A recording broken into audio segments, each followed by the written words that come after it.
get you back inside your head before the summer ends and spread a little love.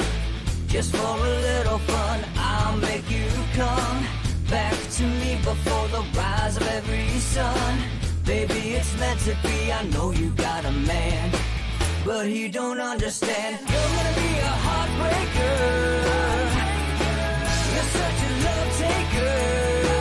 So just suck me in and you can toss me like a cigarette. 'Cause I just wanna be a bad habit, yeah.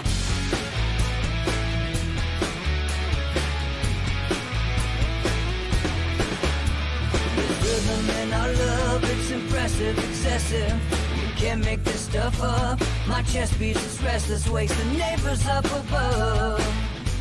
Yeah, baby, come and show me love. Baby, come and show me love. Because you're gonna be a heartbreaker. You're such a love taker. So just suck me in and you can toss me like a cigarette. 'Cause I just wanna be a bad habit, yeah.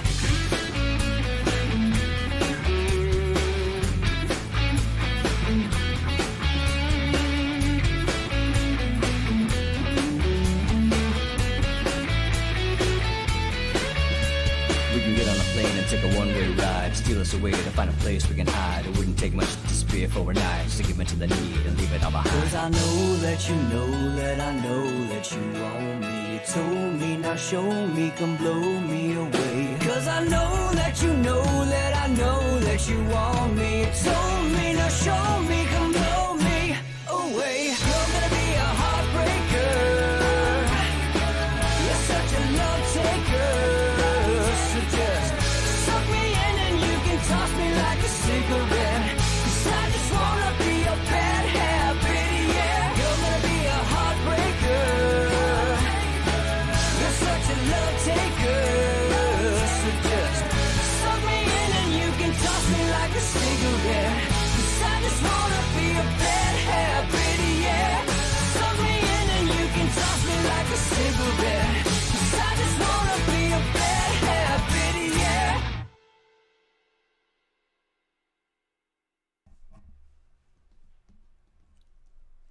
All right, welcome to Inside the Numbers with the People's Pundit, and I am your host, Rich Barris, the People's Pundit. All right, woo! So I had a plan for a show, and then I saw something last minute, so I'm going to throw it in, but we polled California. We went over California, and you saw that. So Gavin Newsom, interestingly enough, was in trouble because he lost support mostly among Hispanic voters.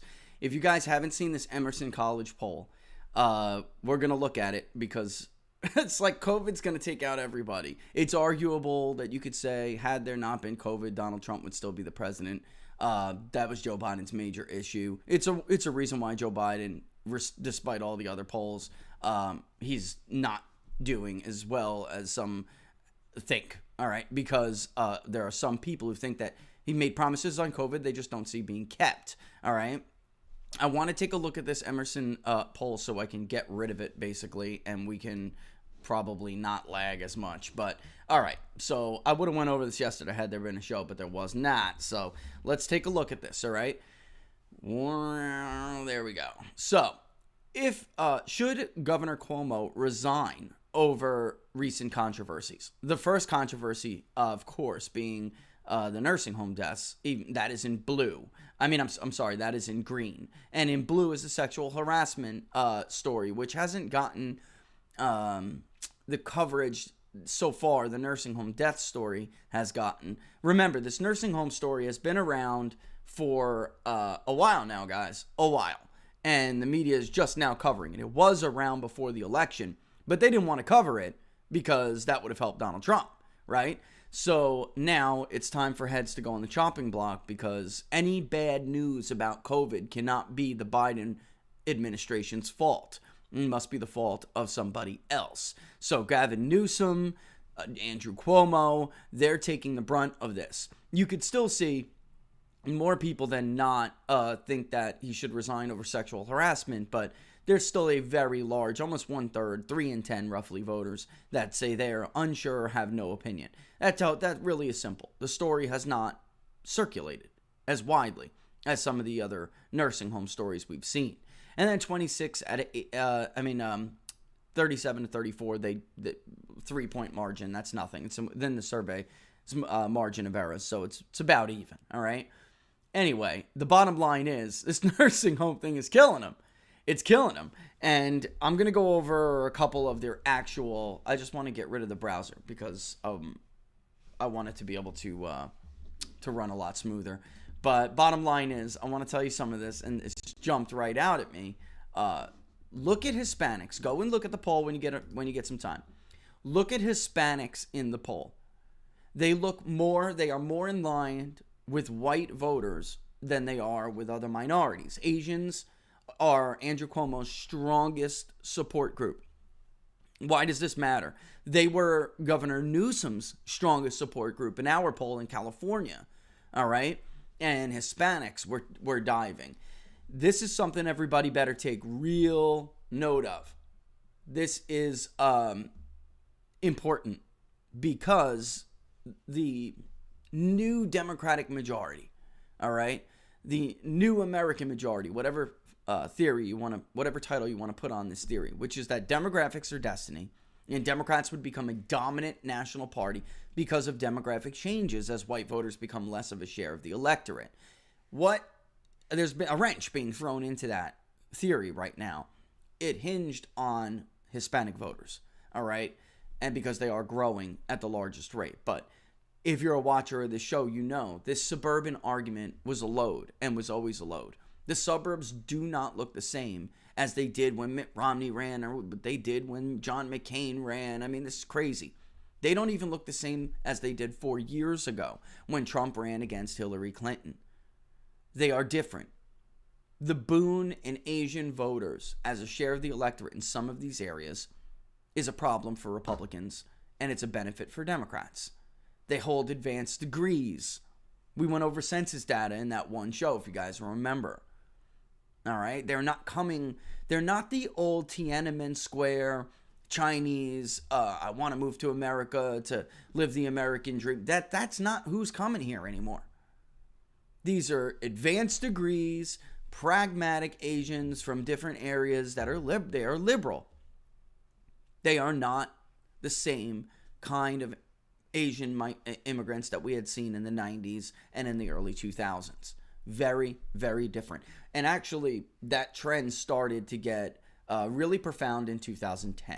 And when this new census is done, you will see it even more so, more clearly, because we'll have a lot more data. But it's obvious. It's already obvious. All right? But Hispanics, on the other hand, are not. They're giving blue state governors the blues right now. All right? They do not, and I mean do not, hold firm the way we see black voters hold and the way we see Asian voters hold. And by the way, Asians are even more Democrat loyal than we see black voters, okay? And actually, let me give you a couple of margins. If I'm not throwing it up here, it should be fine. But let me give you a couple of margins, and you'll see what I'm talking about, all right? Democrats, too, by the way. He's barely above water with Democrats, which is crazy. But some of the other questions, would you vote to reelect him? Or would you vote to elect somebody new? More than 6 in 10 said somebody new. All right? All right, so give you this. Would you vote to overall, it's 36% would vote to reelect Andrew Cuomo. 64% would not vote to reelect Andrew Cuomo. All right? Hispanics are 43-57. Whites are 21-79. Blacks are 62 yes, 38 no. Asians are 85 yes, only 15 no. So here we see whites and Latinos saying no, and we see black and Asian voters saying yes. Party breakdown. 52% of Democrats would vote to reelect Andrew Cuomo. 48% would not vote to reelect Andrew Cuomo. Only 15% of Republicans would. 85 would not. Independents he's getting clobbered. 23-77. He's underwater. That's horrible. That's bad. All right, listen. This is a guy who was supposed to be president. Can we just get that out of the way? This man was supposed to be the president of the United States. many people believe that had had Andrew Cuomo run, then Joe Biden would not be the nominee in 2020. But Andrew Cuomo decided not to run, and you could muster that Democrats could put together. All right? So with that, it's a big deal. Governor Newsom's he is going to face the recall vote. I don't know how many signatures you could squash. All of a sudden, signature verification matters now, of course. He wants aggressive signature verification. That was all right. We didn't need that for deciding who the president of the United States is. Apparently, though, we need it to decide who the governor of California is and whether or not he can be recalled. All right. And he's on Twitter, this guy. Reckless. Because Texas reopened, is loosening their COVID restrictions. Gavin, Florida never did what you did. And I was there. We only locked down hard for like 2 weeks. As hard as it got. We have an aging population, more so than California. And we didn't see the death count that you saw per person. All right, so, and now he's facing a recall over it. COVID is taking out everybody, even on the Democratic side. These nursing home deaths, of course, were going to be a big story. They're only pretending now that it's the story. That's a load. The AP had this story way before the election. They had people assigned to it. They chose not to tell people what was going on. They made a choice, an editorial decision to not re-elect Donald Trump. So everything and everybody else came second. Your grandmother and your grandfather, your mother and your father, your business that you worked forever to establish, your job that you worked so hard at, your mortgage, your house, your family, your marriage, your children's education. It all comes after making sure Donald Trump is no longer president. Now, of course, there were going to be political consequences for that. But what jumps out at me right off the bat, guys, is the Hispanic shift. The Hispanic shift is a big deal. What Hispanics have been saying, and they said in 2020 and have been saying, is that we're not monolithic. That's a talking point we hear all the time, right? That is a talking point we hear all the time. Oh, this group isn't monolithic. That group isn't monolithic. For the most part, some of these voters do vote almost near monolithic. They can claim that, and we can hear all these cute little platitudes all you want, but when you vote 90-10 for one party, you're group thinkers. You're monolithic. That's it. Data don't lie. People do. What Hispanics are saying is not us. Not us. You cannot count on us to vote for you if you kill our grandparents. Laura's laughing. This is what we're talking about, isn't it? You cannot count on us to vote for you if you destroy our job. By the way, Republicans were doing great in the early 2000s with Hispanics. Do you know what drove them away? The mortgage crisis. Who was hurt the most from the mortgage crisis? Hispanics. Nevada changed into a purple, now bluish state. And I am convinced it's purple now. I thought it was like got out of that Republicans' reach, but 2020 was closer than I thought. They didn't change the election law, Donald Trump would have won that state. There's no doubt. No doubt in my mind. And in the meantime, that would not have happened under the normal Republican wing of the party because they are viewed to be those guys who did that to us. People they don't forget. Some voters don't forget. You need a whole new generation who forgets things. Which, by the way, is a great way to try to explain what I was saying before with the Asian voters that are coming in now. Or have been coming in and are now being eligible. These are not Tiananmen Square. They have forgotten that shared suffering. They have forgotten it. All right? So you're left with educated voters moving into suburbs from areas of the world where government-centered solutions is the norm. It's the norm. A big government that provides a lot of social services is the norm. All right? So that's problematic for Republicans, to say the least. All right, Laura, why don't you say something real quick? What would you like me to say? I mean, I don't hear you. You don't hear me? I don't hear you. Well, you were going through your speech, so I don't like to interrupt your, Your thing is muted, isn't it? No, you can't hear me right now? I cannot hear you. No. I cannot. Which is a shame. How about now? Negative. Yeah. Negative. What'd you do? Oh, I didn't do nothing. Thought it was you. All right, well, while we fix that up, though, let's read some of the stuff that you guys sent. So I posted to the local board for members. Give me some ideas that you want to hear. And two things. You guys always give good ideas. That's number one. They have great ideas. But that's number one. But number two, I like to see whether or not some of those ideas mix with our own. Okay? So how many people suggest something that's related to what we already thought we would ask? All right? And I'm not sure that... looks like I've been removed again from Twitter. Are you serious? Oh, no, I'm there. It's just that there is a problem. A lot of people are saying there's a problem getting on my Twitter thing. Well, guys, they're going to do this to me constantly. It's going to be a constant thing, which is why we went more to locals. All right, but back to the questions. And there's some new ones here because I hit refresh. Let me hit refresh again and see what else is new. Okay. Oh, wow. There's like a new comment every second here. Let me go all the way down to the bottom because that is a lot of very first question off the bat about voting and whether or not voter laws. And a lot of people did say you already included some of the stuff that I was going to say, which is great because that means we are getting to the crux of what you want us to ask. By the way, we're nowhere near the target.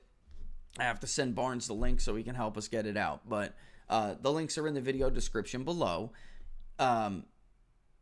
If anybody has a suggestion for how to fundraise for these things in an open way, and I'll even just tell you, look, PPD is on WordPress. If anybody knows something that's like a plugin or something that we can control that doesn't go to what's the other one? Not go for there's GoFundMe, but but there's the other one. Right now we're using Venmo and PayPal.me, and we'll go over how much we've raised when like we did with the polling project. But I would love something that shows what the goal is.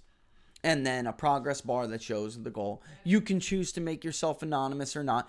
Laura, we had that it was a company a while back called Total Donation, and they built something for us on PPD, but it's no longer supported, so we can't use it anymore because there were problems with when we ran one of the crowdsourcing campaigns. There was a problem with Stripe. People who wanted to use credit cards through Stripe and stuff, or ATM cards. And I'm not, I didn't write it. I didn't PHP code that puppy. So that's a problem. It has to be supported or not. And a lot of people, here's another one. This is from Ewan, if I'm saying that right. He's a fan of Viva Barnes. I'm a fan of Viva Barnes too, Ewan. How do you feel, how do people feel, ask about how people feel about institutions, not just government, universities, secondary education, teachers unions, medicine, the NIH, Fauci, the CDC, things of that nature, the military, courts, judicial systems. That's great. So what she's asking is for a trust in institutions poll, like Gallup. I love that idea. That's going in there. We'll do the military. We'll do the Supreme Court separately, and then we'll do lower court, maybe the judiciary system overall. So we could say Supreme Court, the judiciary overall. All right, we'll do that. Maybe even specific judicial decisions. When those times come, Ewan, we have done that before. How do you feel about the Supreme Court ruling on Heller, on DOMA, on DACA, whatever it may be? We've done that in the past. That's a great one. We'll phrase our own trusted institutions. I'll do that today and make sure that that puppy is in there today. Corporations who have ties to the Communist Chinese Party. That's great. We did that for the Epoch Times. If you remember, we did. We were the only ones who asked about the Chinese to CCP, which was incredibly unpopular. And I can't believe how many people, I want to say this correctly. I can't believe how many people don't understand the influence the CCP has on certain organizations and institutions that they otherwise like. So if you distrust, dislike, and really disapprove of the CCP, then you should be in the know about their influence. All right. And I don't feel so great today, so in case my voice is a little hoarse, don't worry, I don't have COVID. All right. Which is most important to you? Oh, that's a good one.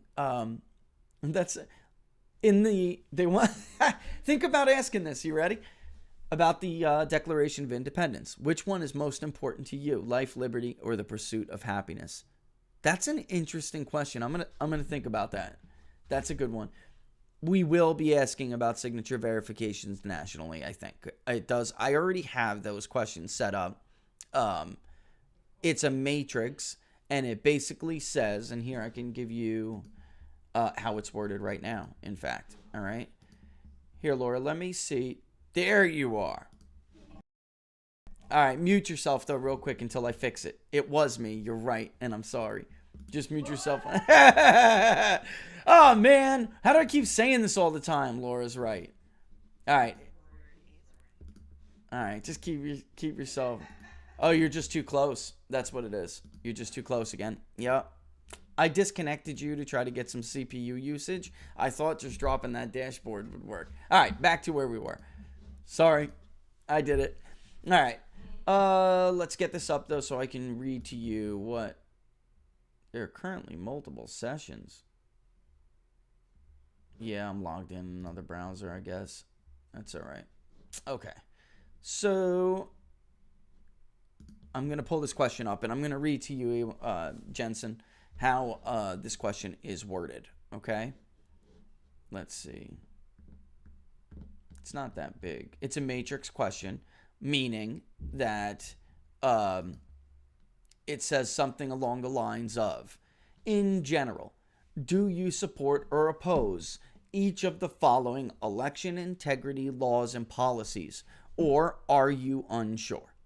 And it asks voter ID, right? So then you have your rows of different election integrity laws and procedures, and the column. This is what a matrix question looks like. You have your rows, and I'll even do it for you guys on your side. You'll see the rows of the actual laws and policies on this side, and the column across will say strongly support, oppose, strongly oppose, unsure. All right. So we always do this as a matrix grid. It reduces survey fatigue. Because a lot of people get overwhelmed when you just throw one question at them, one after the other after the other. All right? It looks like I booted you again, or it booted you. All right, so in any event, do you support or oppose each of the following? And we'll say requiring all voters to provide photo identification to cast a vote. All right? The second one, signature verification, or the matching of voter signatures to driver's licenses or an official voter registration card. That's how we word that. All right.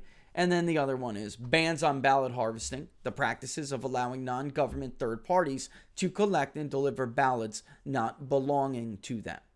Election day deadlines for officials to report the total number of votes cast in their precincts, counties, to prevent suspicion. And this is important. This is something you will never see. First of all, the media would never ask this question. They're never going to ask this question. All right. But this is almost more important than some of the other stuff that gets actual coverage or we discuss. The deadlines are key, okay? Election day deadlines for officials to report the total number of votes cast in their precincts, counties to prevent suspicion surrounding late arriving ballots, okay? So to prevent suspicion surrounding late arriving ballots. Everybody knows there's something inherently wrong with 35,000 ballots being found in someone's truck in a warehouse, under a desk, in a suitcase, in a closet, in Al Franken's back seat. I mean, whatever. Everybody knows there's something wrong with that. By the way, it's worth pointing out, Florida is the gold standard on this. Didn't you find it remotely funny? With Brenda Snipes gone, Broward County was able to count their votes no problem. Brenda... And she just popped herself. And the Hispanic vote absolutely increased. It did. And I just noticed that I could hear when we mute our mics, I could actually hear it. Now I know that since yours is in. But that's all right. Who gives? But right, Hispanic vote shares increased. In fact, the Republican vote share increased. But this was a repetitive. She was a repeat offender. Let me put it that way. And so was Linda and Palm, but not as bad as Brenda. And it was always, this is such a big area. We're such a big, county that, supervisor of elections in other counties don't have it as hard as we have it. And essentially always made an argument that I believed was a racist argument. I do. Because she would rely on the hurling of race at this problem as if it was relevant. So either you're a white person accusing black people of cheating, right? Or you're a white person who has to accept that they can't count their votes correctly. That's racist. What is it not? You're making an argument that we have to give different people different standards because of race. That's a racist argument. I mean,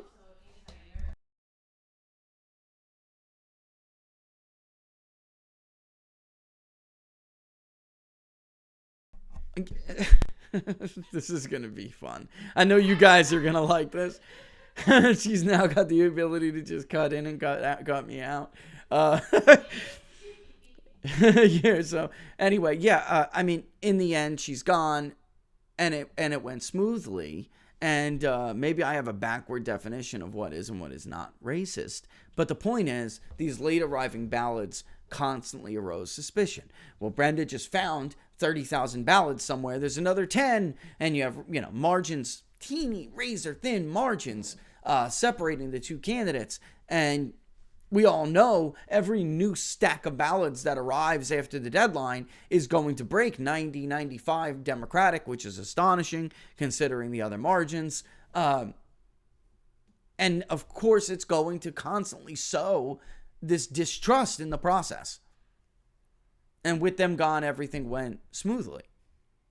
So those deadlines can be more important than everybody gives them credit for. And I know most of the time we focus on voter ID. We focus on signature verification. Even though we should have been focusing on it 2 months before the election, like I told everybody. But the bottom line is, those deadlines are just as important, if not more important. All right?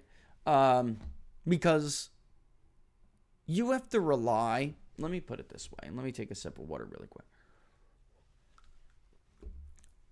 Photo ID and signature verification still are only as good as the integrity of the person who is in charge of carrying them out. Okay? The deadlines are the deadlines, and that's it. You can no longer stuff the ballot box. If you have these other measures in place, it is still possible the officials just circumvent them. And like you saw in our Georgia poll, when we asked people, do you think that officials basically carefully matched each signature, or do you think that they basically turned a blind eye? And most people thought that they did not carefully match signatures. In fact, voters in Georgia, pretty much across the spectrum, not a majority of Democrats, but a lot of them, believe that their state was robbed. They just don't care. They're like, we'll take the W any way we can get it. Right? I mean, that's the way they were literally telling us that when we were polling. Yeah, and I think there's pretty much zero chance that Joe Biden won the state of Georgia, but we'll take the W. All right, so It is what it is.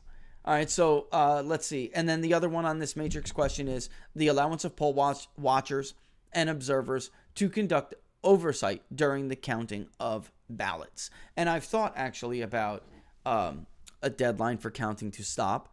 There are some other countries that do not count in the middle of the night. All right. There is a time you can process the ballots, and that's it. Florida got around that simply by allowing people to handle and process the ballots much, much earlier than some of the other states. However, that still doesn't, that excuse never did jive to some of these apologists, because they are. I mean, you understand, a lot of people in my industry know exactly that this was not an election conducted with sound integrity. They just don't care. But they know that. And they all know that the states were not built to conduct elections like this. The system was not built to conduct elections. And the idea of federalizing that is a complete and total disaster waiting to happen. All right. So they just don't give a damn, though, because their guy won. So they'll lie to you. All right. But, and if anybody, would like to come forward and publicly say before the election they did not believe that there would be massive problems in this election, go ahead. I probably have your name in an email somewhere. Anyway, we also have another kind of matrix question that's similar to another suggestion. I just don't know if we're going to do it. It was more pertinent to Georgia. It was going on at the time. But we did ask, please tell us whether you agree or disagree with the following statements, or if you're unsure. Vote by mail is at least somewhat likely to increase fraud. And here, election officials should follow verification procedures when counting votes between specific times. We need to think about whether or not we should include something like that. But right now, this isn't a total voter integrity survey. This is a survey about issues and Biden's approval. HR 1, however, there are proposals on the table that some of this would be relevant, which is why I want to put some of that in there, okay? All right, let's see. Some other one jumped on in response to the trust in institutions one. This is a good one. Somebody said that they'd also add people like the world, who do you trust more, maybe, the World Health Organization, local, or your personal doctor. That would be something. I'm very curious to see the effect coronavirus and the media flip-flopping around would impact trust in medical institutions, trust in medicine. That's interesting. That's by Mr. Preston. I got to weigh that a little bit. Maybe we could just add the Centers for Disease and Control in the trust in institutions. Maybe we could add the World Health Organization. And I have to think about a good title to phrase, because I get what you're saying. You're saying, how did the flip-flopping impact the trust in medicine and in medical institute? What is an appropriate name for a local, like your local doctor, I guess is good, but that's not an institution. I don't know. I'd have to think about that. I'm looking for a word, if there is one that even exists, a way to characterize. If we did a trust in institutions and we added the Centers for Disease Control, that's easy. If we added the World Health Organization, that's easy.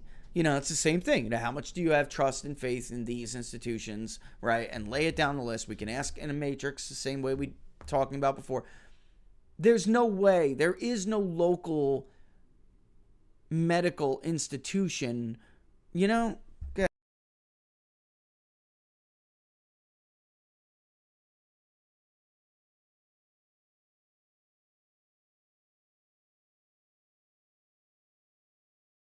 Yeah. I mean, it's a person. It's an individual, though. Maybe that deserves its own question or something, some various of it. But yeah. All right. I'm very interested in the strength of the trust network of the American people and if it varies over time or region. Questions like, do you trust the government to tell the truth? Do you trust the media to tell the truth? Do you trust corporations to tell the truth? Do you trust schools and universities to tell the truth? Do you trust your neighbors to tell the truth? Wow. I know. I mean, I can. I don't know. I'll look at, worry about it after. Don't remember. That could be, that's a good one. And we had something like that from the Epoch Times, but it really only dealt with government and media.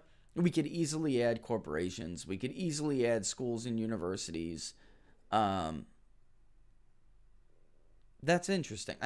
I gotta ponder on that one. I like that one. I do. I like that one. All right. Let's see if we can. There was a ton of them. Let me see. Wow, Jim, that's a good suggestion. I want to get more policy stuff in this, though, because the questionnaire is already getting kind of big. All right, but somebody said we should gauge how many Trump supporters are really into QAnon. Like, you know, do you even know who QAnon is? You know, in order to test that's interesting, because I'm kind of curious about that myself.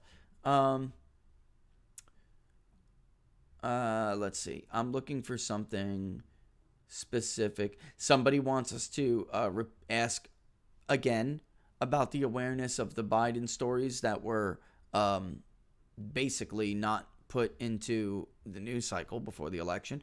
We did ask about that during the election in battleground states, and we potentially could do that.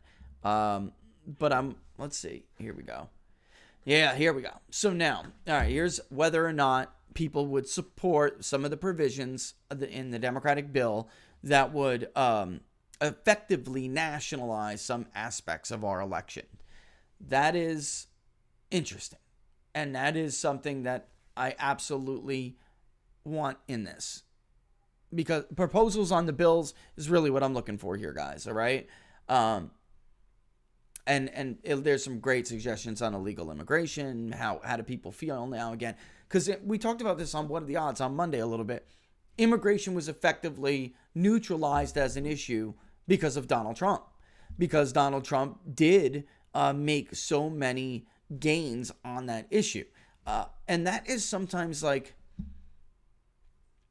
it's bittersweet when you solve a problem. You want to be able to tout your successes. But the fact of the matter is, people are very much out of sight, out of mind. Okay? And when you fix the economy, then people no longer care how much the economy was horrible under Barack Obama. Let me put it this way. We were in a malaise, a less than 2% malaise, 2% malaise of economic growth and no wage growth. The stagnant wages was really a big kicker in 2016 for people. It's the reason why so many of Bernie Sanders supporters voted for Donald Trump. And then a lot of that Bernie coalition simply became a Trump coalition, which is why Bernie's rural vote vanished. Okay? Part of it. Part of the reason why. A large part. But unfortunately, when wages begin to soar again, 3 and 4%, it's hard to tell people, remember that time when wages weren't growing.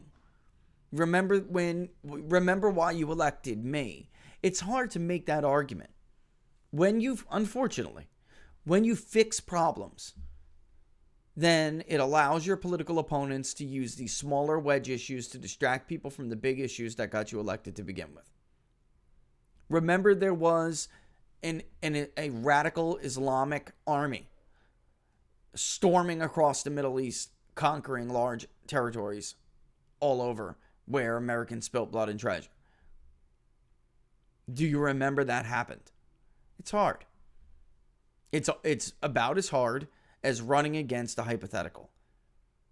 Like, had Republicans passed that bill, they would have taken away the protections for pre-existing conditions. Well, of course, no bill that Republicans put on the table did that. But because they didn't pass it, it was a hypothetical. You can't say, remember, that bill did not do that. We had provisions to protect pre-existing conditions. It's too hard to get voters to focus on those specifics. I know that sounds terrible, but it's true. And it's very easy for a political opponent to take this tiny little wedge, drive it in, and essentially distract them. Do you dirty and distract them.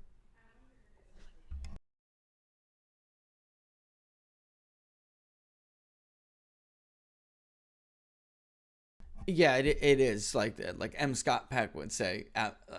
You would absolutely say that most people don't want to do that. And Americans are inherently progressive. They like to look forward. They don't like to look backward. And, the Democrats this time, now, granted, look, I'm not going to just ignore some of the lessons. I am well aware that it is highly unlikely that there weren't massive problems with this election.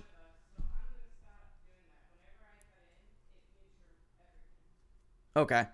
It's highly unlikely that there weren't bigger problems, but it doesn't mean you should throw the baby out with the bathwater. Like, you have to learn some lessons here, right? And otherwise, you don't grow. And the Biden campaign was essentially hiding, and the media was like doing all of the work for him. So he was able to skirt on some of this stuff.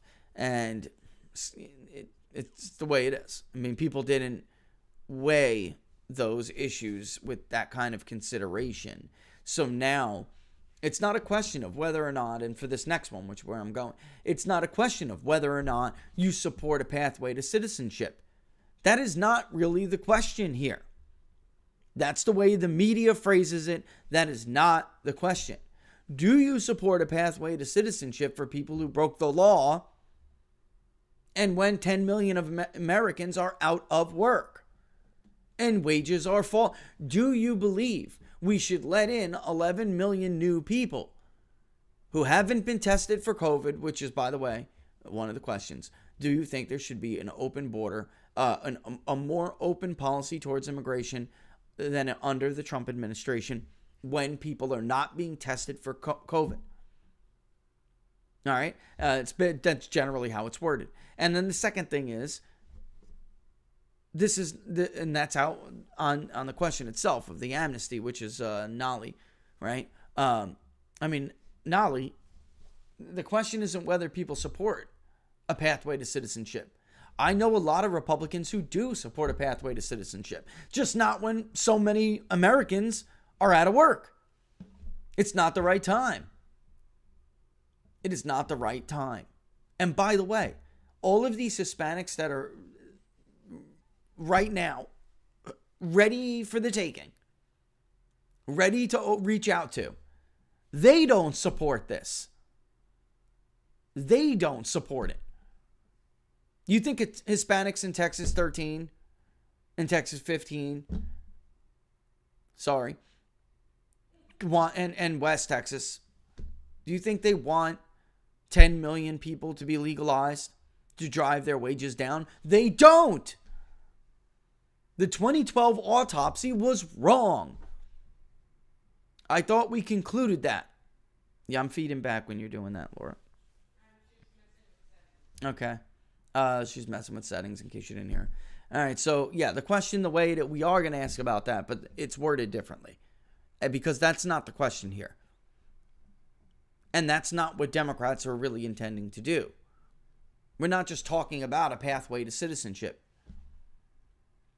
We're not just talking about embracing for the people who have been embedded in our society here for years.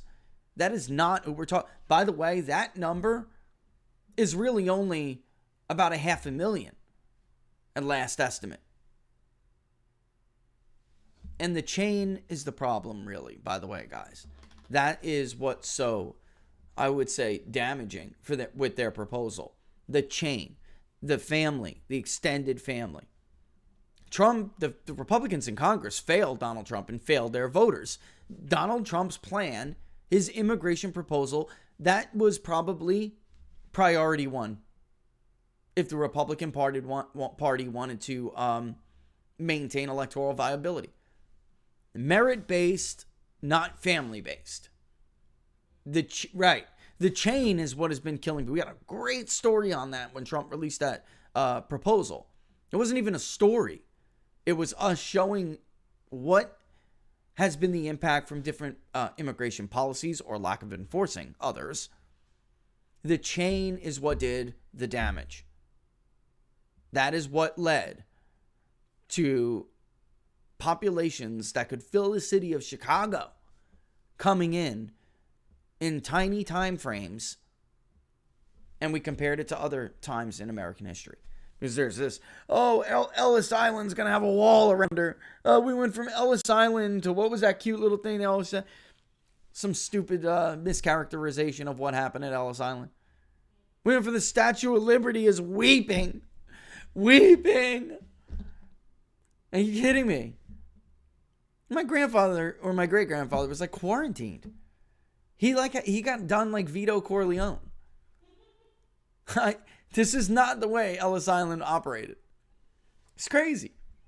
But anyway, so that's why our question will be worded like that. Do you support a pathway to citizenship while 10 million Americans are out of work? And then the second question, which generally is, and wages are falling. And then the second question is, do you think we should have a more open border policy than we had under the Trump administration when people aren't being tested for COVID, or generally the way it is? And I don't like the wording of that, and I've been playing around with it, because what I really want is to get to the crux of it, which is that we're allowing border jumpers to come in without being tested while you can't even go back to work. I mean, so it's madness. It's madness.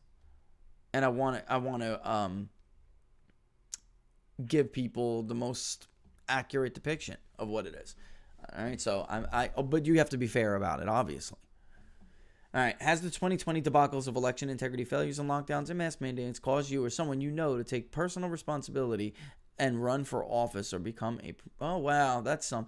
Maybe we could say has the events of the last year, from coronavirus to the election, resulted in you becoming more active. All right, and I'll participate in that. I'll ponder over that one. Yes, and Robert, I just went over that one. This is absolutely, and I'm bringing it up again because I want to, in the context of what that means for the Republican Party, for Trumpism and populism, the issue of immigration again. This 11 to 30 million number is accurate. I mean, that 11 million number, I just did a media malfunction myself. I mean, it's not 11. It is not 11. When you factor in the chain, we're going to be talking closer to 30 million. And if you don't believe that, go and look at the numbers for the chain over the last, I'll pull it up on the break and we'll go over it. I don't want to just spew a number. I can't remember off the top of my head, but it's the chain that bloats these phony estimates. 4 million, 6 million, 400,000. I mean, you can hear ridiculous numbers. The 11 million number is already an old number, by the way. That was based on an old estimate. And when that chain is factored in, I'm telling you, it's going to be 30 million. You could basically tack on 2 more people, at least. Some will bring none, but others will bring their mother, their father, their grandfather, their cousin Giuseppe. I mean, it'll be a line. This is what we know. This is what history tells us. All right. A good question on legislative reform. So first, let me show you how the thread went. So somebody suggested, in 2020 was your personal doctor prescribing treatments like hydroxychloroquine, blah, blah, blah, right?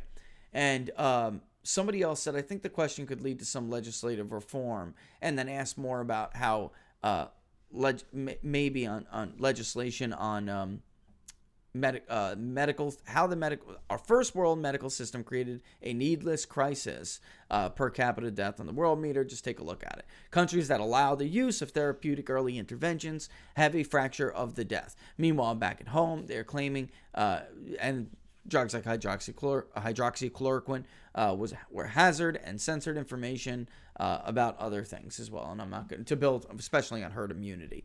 I see where you guys are getting at for that, but I don't know how you phrase that into a question. I do see where you're getting at.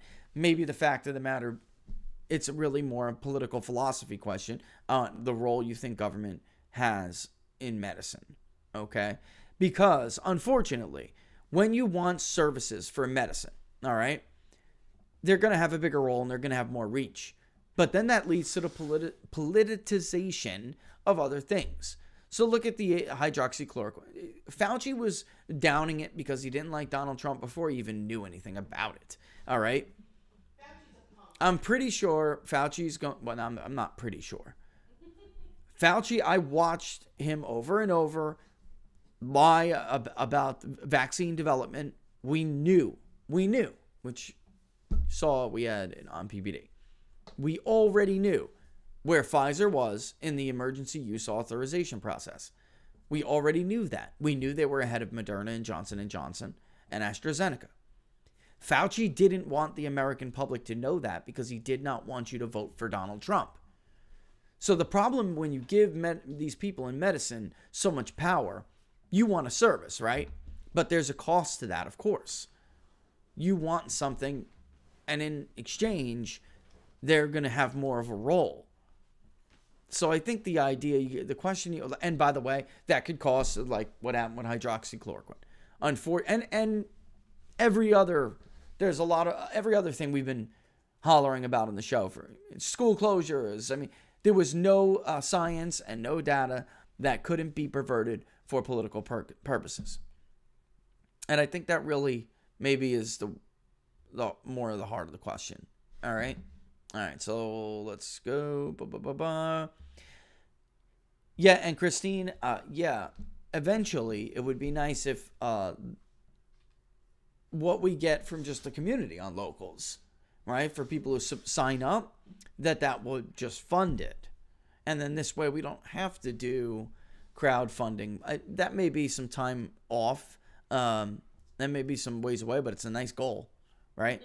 It's a nice goal. But in the meantime, it's venmo.com/peoplepundit, paypal.me/peoplepundit. All right. And on Friday, on Free Will and Friday, we'll go over it. I'll be honest with you guys, and we're coming up on a quick break. I will be honest with you. We are not that close to our goal. I know that I fully expected. That's why I was thinking a monthly poll. Before the election, fundraising was astonishing to me. I couldn't believe how quick we would hit each target. But that was before an election. And people were hungry, very hungry for honest polls. Yeah, just something honest. And they were not getting it, obviously. Now, I knew that it would not be as robust fundraising as it was last time. But if we make this a monthly poll, then I do, my philosophy, if you're a show watcher, polling over longer duration of periods is better. It's just simply better. So I really did like the idea of polling over longer. The time of polling 2 days, a day, a snapshot, it's over. It's not good enough anymore. You simply cannot gather the number of not even the number. The number is misleading. You cannot hit your quotas. Mm-hmm. If you make targets and set quotas for each target, you cannot hit those quotas in a day, in a snapshot day. The problem we have in polling is that certain people run the race, take those surveys right off the bat. And we all know who they are. They're dying to tell you their opinion. Okay? Yep, it makes them feel important. It does. More high-interest people and conservatives. Just think of that by name. I was talking to a reporter once, trying to explain this to her when she did an interview, and she did a great job. But she was just like, wouldn't you think the name conservative would give your industry a little bit of a clue that they're already probably more or less likely to want to share their political opinions? And some part of that is true. It's just that it's gotten so much worse in recent years. 4 years ago, it was hard to poll, but it wasn't this difficult. And the only reason why I think we were successful when others weren't is because we kept our toe constantly in the water. Constantly. I think it was the transparency. And right. But It is, because you get ideas from people too. You know, like for instance, there were red flags. You cannot do something like wait for ideology. But there are red flags when you look and you know, for instance, Pennsylvania. Look at Pennsylvania. The dominant, now it's not a majority, but the dominant ancestry in Pennsylvania is still German. All right? We know that from the census. We know that from the voter file. And it's about 40%, if I remember correctly, but not the voting amount. But people can trace their German ancestry, about 40% of them in the state of Pennsylvania. That's about 20%, I think it comes out to in voting. I'm not remembering off the top of my head here. But English are very small, 9%, right? And yet, in all of our surveys, English dissenters were the overwhelming plurality. Constantly. Now, that should be a tip right off the bat. Where do the English dissent, where are they in Pennsylvania, geographically? And it doesn't matter if you get 500, a sample that's 500, or a sample that's 2,000. If you still have misrepresented numbers, or misrepresenting numbers, right? So, and then you need the same type of English tool. are 30%, and But even within the same, I want to say ancestry, you still need the same life experiences. Yeah, well, that's right, and which just trying to a explain. German who lives in Philadelphia County, is not going to vote like a German who lives in Washington or Erie. All right, it's totally different. It's so they're going to be lost for a long time because it's very complicated. But some of these ideas that we get from the outside is the point of this, where I'm going here. They were great ideas, and they were red flags immediately. Whoa! You telling me 70% of who answered today are Asian in this area in Florida? Well, we know that's not right. I mean, That's funny. that's funny because they're listed as white voter. They're listed as a white voter. I wonder when Nate Cohen called, what did they tell him? Kind of thing. And it's just not as simple as it used to be. All right, but anyway, circling back, people wanted more accurate numbers, and I think that Laura's the transparency is a big deal. It's a big deal, really is, because also too, you take my ability to, or not even, because every pollster has what's the word, Laura? Not every. They have a point of view. No, every pollster has a point of view. I thought you were gonna And say you have to guard against your own biases. Okay? And when you're more transparent about it, then it takes that off the table. It really does. It takes it off the table. It all right? makes you take it off the table. And the fact that it does. I always did a good job of that myself anyway. No, but and you used to call me to question me. yeah, like, if you saw something. is this question really fair? Is this a fair question? Do you think that if we wait this way, you think am I being fair? Is this appropriate to say this or to assume that? And sometimes, by the way, that fairness led to wrong calls against Republicans, like circa 2014. All right, Tom Tillis. I knew he was going to win. I knew he was. I let all the other data cloud what I saw myself. All right, but that was the one and only change we ever made to that, Mom. And that's a great segue for Laura Trump. Please run. Laura wants Tillis. Laura to run. Laura wants Laura. Yes. No, well, she needs to keep that. She needs to keep Richard Burr's seat for Republicans. That's what she needs to do. I'm not sure anybody can even. Tillis just won re-election. You'll be waiting for a long time. Okay. But Burr's seat is already a very tight race. When he won re-election, it wasn't by a lot. And I don't know that anybody except Laura Trump can keep that seat. Why do I say that? Because for all the reasons I said to the Epoch Times when they called and wanted to quote, Trump did not win North Carolina based on the old Republican North Carolina coalition. They're all that old adage about Democrats voting for Republicans, registered Democrats voting for Republicans at the federal level. We did not see that with Tillis as much. Tillis may have won, but he won with a kind of a different coalition. Very, very a great example of what I always say, that Republicans get more out of the Trump coalition than Trump gets out of their coalition. There are Trump voters who will vote for the Republican because they're voting for Donald Trump and they're supporting Donald Trump. And there are Republican voters or Republican senatorial voters, candidates, whatever you want to call it, like a Rob Portman in Ohio, even though Trump is now, he locked Ohio. I think that's pretty clear. For Trumplicans. Thank you. Yeah, not for I Republican. coined that. I'll tell you right now, I absolutely think the Republican Party could lose both Iowa and Ohio again. If they go back to being the Republican Party they were before Donald Trump, then they will lose those states. Folks forget, Barack Obama carried Iowa by 12 points when he was first elected. When he was reelected, he lost 6 points, but he still carried it by 6 points. That's a big margin. He won Ohio by 2.4, I think. I mean, so Mitt Romney didn't really do any damage to him in Ohio at all. Ohio was close in 08. It was.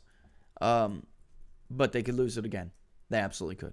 All right, so my point being, though, Laura Trump is going to get that same coalition that allowed her father to win the state by about 2 points. All right.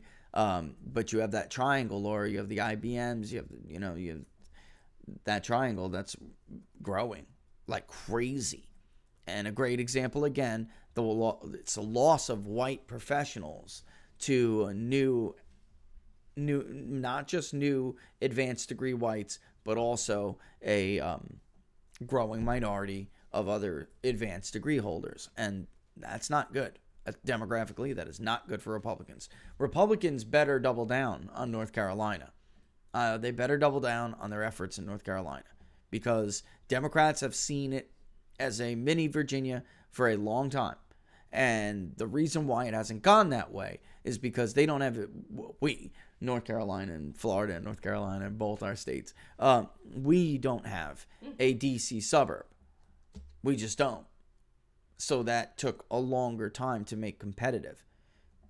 I will say this, though. You may remember Barack Obama carried it in 08. Mitt Romney won it in 12. It's been close for a while. Trump's margin in North Carolina in 16 was surprisingly large. It was. This one in 2020, it's more about right. Really is. All right, it's 12:03 though. Let's take a quick break, okay? And So mad at my microphone. yeah, I know. We'll take a quick break, and when we come back, we'll continue reading more. I'm loving some of the suggestions. I'm going in reverse order, so if you want to add, if you guys are locals members and you want to add them now while we're doing this, I'll see them, because I started at the bottom and I'm refreshing and working my way up to the top. Okay, which means I'm going in order of oldest to newest, basically. All right. So a lot of stuff on asking about trust in institutions. I love that idea. A lot of stuff asking, again, to include whether or not, because we know Democrats are going to do this, pack the courts, add states. I like that idea. I didn't even think of that. Mm-hmm. I like that idea because we asked it before the election. Why not now? Considering they will, Laura, they are absolutely going to try to pack the court, and they're going to try to add states with 50 plus Kamala votes. Watch. They're going to do it. Everyone who thinks... You think I doubt you? I know. I can't believe some do. Oh, they wouldn't do that. They'll need 60 votes. They're not going to care about your norms and your rules, and they don't give a damn about that. And I'm the Dalai Lama. All of the people who were bellying about the threat Donald Trump posed to the norms, right? They were always the threat to the norms. Because they were petrified when the Republicans had all the power that They just do do exactly what you said they were going to do. Absolutely. And you said you might as well do it now, Mitch. But no. No, sat on his hands. And bent over. except for the court. Except for nominees, that's it. We can break the law for the federal. We could break the norms. I mean, for the Federalist Society's picks to the courts, because Mitch wants them. Well, really, Mitch's K Street friends want them, because those people aren't conservative. A lot of those people, they are, they're anti-regulation people. So let me put it this way: when Mitch's benefactor has a problem, maybe with a certain state or whatever, and it's a regulation in question that may hurt his pocket, all right, that's when you can count on those guys. That's why they're put on the bench. To say that EPA rule, that EPA rule is no good. Sorry, can't do it. It's not because they're conservative and believe in small government. It's because they're for special interests. It's about money. I mean, really, guys, I hate to break everybody's heart, but some of the stuff that I hear is just very, very naive. And They're going to pack the court with Kamala Harris's vote. Unless you raise holy hell and Joe Manchin caves, they're going to do it. Just like they're going to wedge this bill across. Yeah, they took Nancy Pelosi's pet project out of it. Pelosi, that was like the Pelosi, what was it? It was like a bridge or something, or I don't know, or a train or something. The Pelosi Express. But it basically was your very, very like, remember the bridge to nowhere? Very much like that. I bet you it was like a good human trafficking. Yeah, great. Yeah. But it was only $240 million, $2 trillion bill. That's it. But it's a $2 trillion bill, and the parliamentarian said no. This doesn't. There has to be some established connection, but between the stated purpose of the bill. Guys, it's 9% COVID related. 9% of $2 trillion, less than roughly $2 trillion is related to COVID. The idea this is a COVID bill is a freaking joke. Are you kidding me? This is a Subway. kickback. It was a Subway, thank you. It was. Yeah, like I said, perfect for human trafficking. You so got they yeah, can, right. Laura. get some people, that they But, can clean their houses. They And, can clean their houses and and sell deliver their ice cream. Bring Yeah. Nancy Pelosi her ice cream when she's kicking her Without feet wearing a up at mask. the end of the night without a mask on. Right. I'm sorry. I could go on forever. Oh man, she's funny. All right, let's take a break. All right.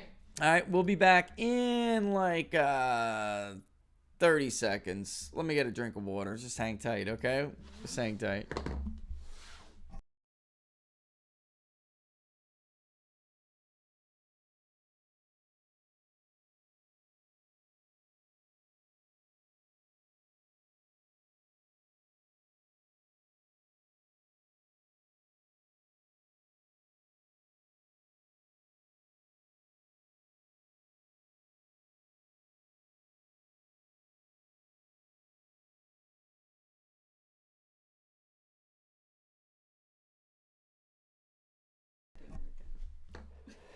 Yeah, it did. Worked fine. For you. Oh, well, I can do that in 30 seconds. I can slam a drink in 30 seconds, no problem. All right? I know. Whew. All right. So there we are. I needed that bad. Oh, I'm feeling a little under the weather. My throat is a little bit killing me. I don't sleep very well. I never did. No, Right? but you especially don't sleep very well when certain things are going on. Yeah, I Like take you're trying to figure out too much at once. Yeah, wearing too many See, hats. there's a switch, and if you lack the switch to turn it off, like some people, very few people, but like Rich, Rich stays awake a long time, and I try to I don't Pace know, yourself. I tried to tell him he has to flick the switch off, and it's just in the middle of going to sleep. He said, "Oh, we could ask this I forgot question." about this. You know what? And I gotta. like, I gotta. Oh Lord, go to bed. I gotta note this right now because I'll forget. I'll forget by tomorrow. And so and then I just crash. Eventually. Eventually, I but just go it's down. never like more than 4 hours though. Yeah. Sometimes I want to take a cast iron and go just so you can sleep. And we're gonna. There's a great. Christine asked a great question about the Keystone Pipeline and the impact on the jobs. We're gonna ask something about energy overall, Christine. Sorry. We're gonna ask about energy overall. Okay, so maybe I could say something like such as the Keystone, or something that references it. But somebody also mentioned school boards too, and yeah, I was thinking of putting that in trust and institutions, local school school boards and stuff. I was definitely going because higher education is an institution. You could say institutions of higher education. right? But it's difficult to say, to put it in, local education into an institution. So I was thinking local school boards, your local school board, specifically your local school board, or even in general, maybe. But I liked your local school board the best, because I was thinking maybe an effect similar to Congress, which is that everybody hates Congress. If you ask, how do you approve of Congress? I hate him, but you like your guy. Everybody hates Congress, but everybody likes their own guy. Makes no sense. Well, it does if you think about how Congress works. Their job is to bring home the bacon, right? So I guess that's, generally, I'm worried about that kind of impact. All right, so we are going to ask about economic sentiment. We are also going to ask about approval on the economy for Joe Biden in general. When we ask about, we'll say in general, do you approve or disapprove of the job Joe Biden is doing as president? All right. And then you say more specifically, do you approve or disapprove of the job Joe Biden is of Joe Biden's handling of the U.S. economy? More specifically, do you approve or disapprove the job he's doing on foreign policy, et cetera, right? And we're going to do that because apparently, Laura, that's no longer important. Apparently, that's no longer important. That was just important under Donald Trump. Now a general approval rating, which, by the way, is weird that we're seeing this disparity between his favorability and his approval. Joe Biden was never viewed to be By the way, I would also note that Emerson also found Joe Biden at 49%. Yeah. It's a big leap to 63, dude. I don't know how you do it. It's because Spencer isn't... I think he spins the wheel, and then whatever number it lands on, he goes, That's it. That's it. But it has to be 49 or higher. Spencer isn't doing stuff like that. He's not playing games like that. And I can, look, I don't know a guy like he's a personal bud, but he doesn't strike me as the kind of guy who will look response bias right in the face and ignore it. He just doesn't. He just doesn't. And this is coming from a guy who thought Ohio was close. All right? And that's funny because they didn't have Ohio close in 2016. In fact, they were one of the only ones who did not view Ohio to be close at all. I think Emerson had Trump winning Ohio by 7 or 9 points, which he won it by roughly 9 points. All right. This time around, he thought it was closer. I love this question by Jim. All right. He writes, and I'll phrase it differently, but Jim, I love the idea about it asking about gas prices. I love that, and it's going in the economic sentiment portion of the survey. And he wrote, based on your experience, was gas cheaper? And he's obviously a Trump supporter, so he wrote, was gas cheaper under President Trump or under plugs? Well, Jim, I can't ask it quite like that. But we will ask your question.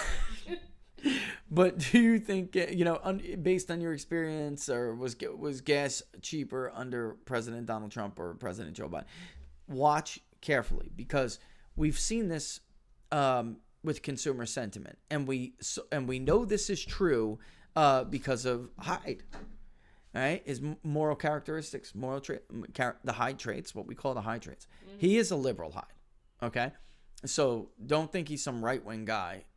What he found was that Democrats, when you ask them questions like this, more particularly ideological liberals, but the more left, the less likely you are to accept reality of certain situations. It's just true. And I hate to tell you, but it's true. They simply wouldn't admit under Donald Trump that their personal situation was better than it was under Barack Obama, even though we all freaking know it was. All right? It's not debatable. And then and we know that they're lying because we know their income. So you make $250,000 an individual personal income every year. You made $75,000 6 years ago.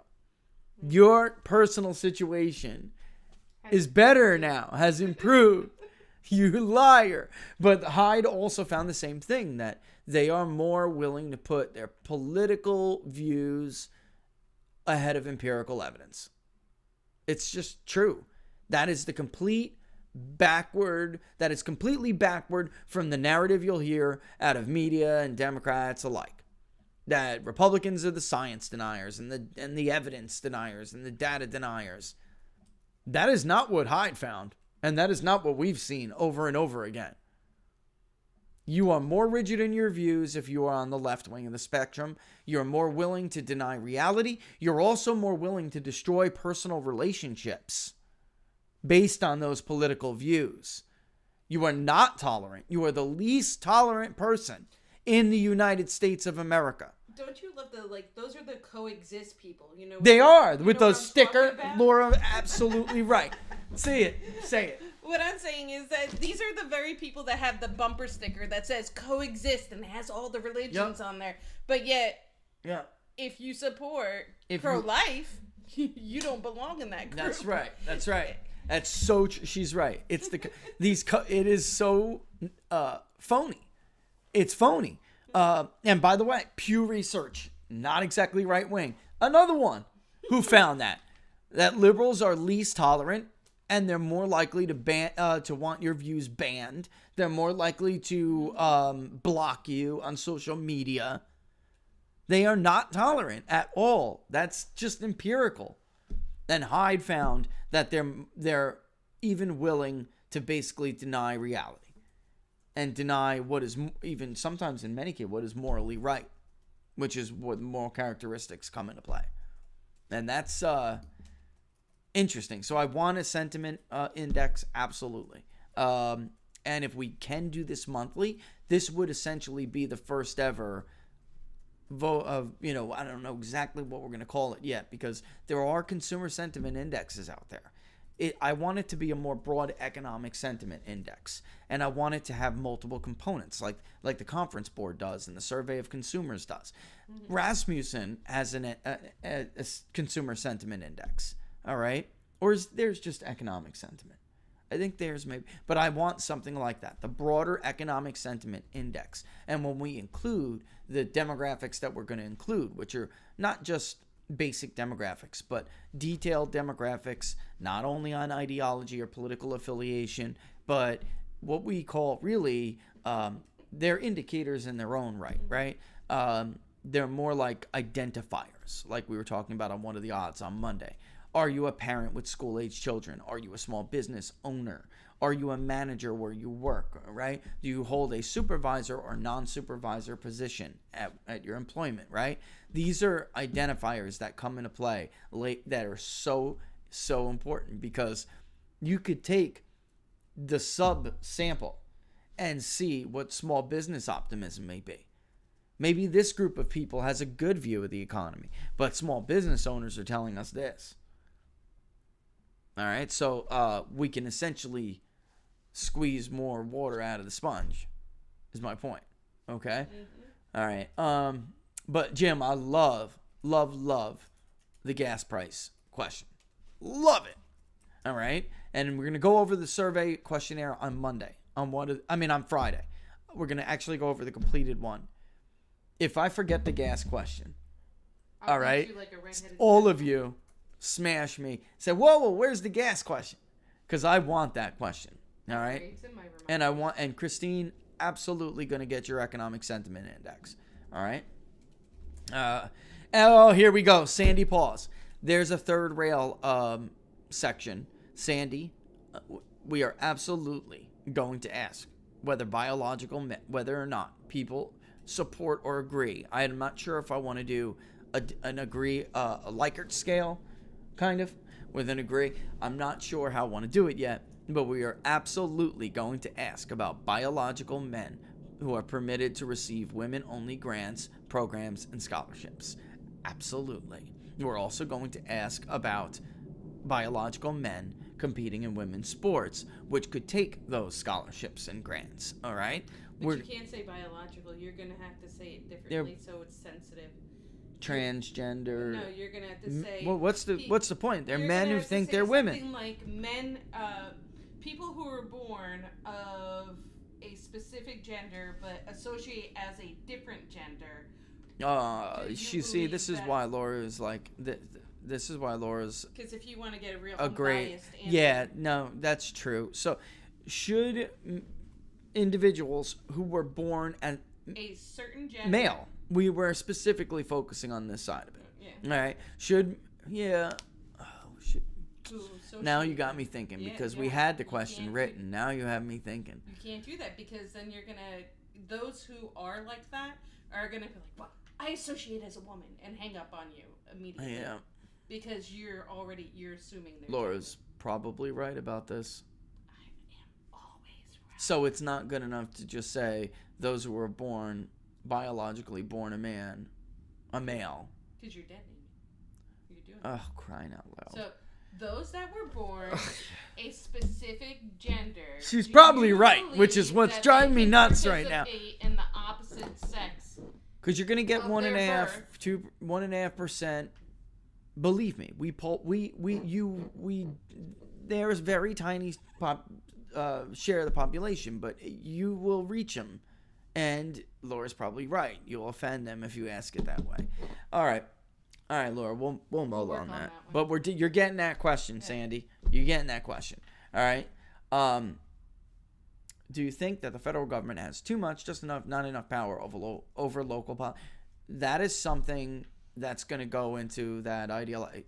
When we go in the trust in institutions, really, it's more about the role in government, what they were asking before in that last question. I think there's synergy between these questions.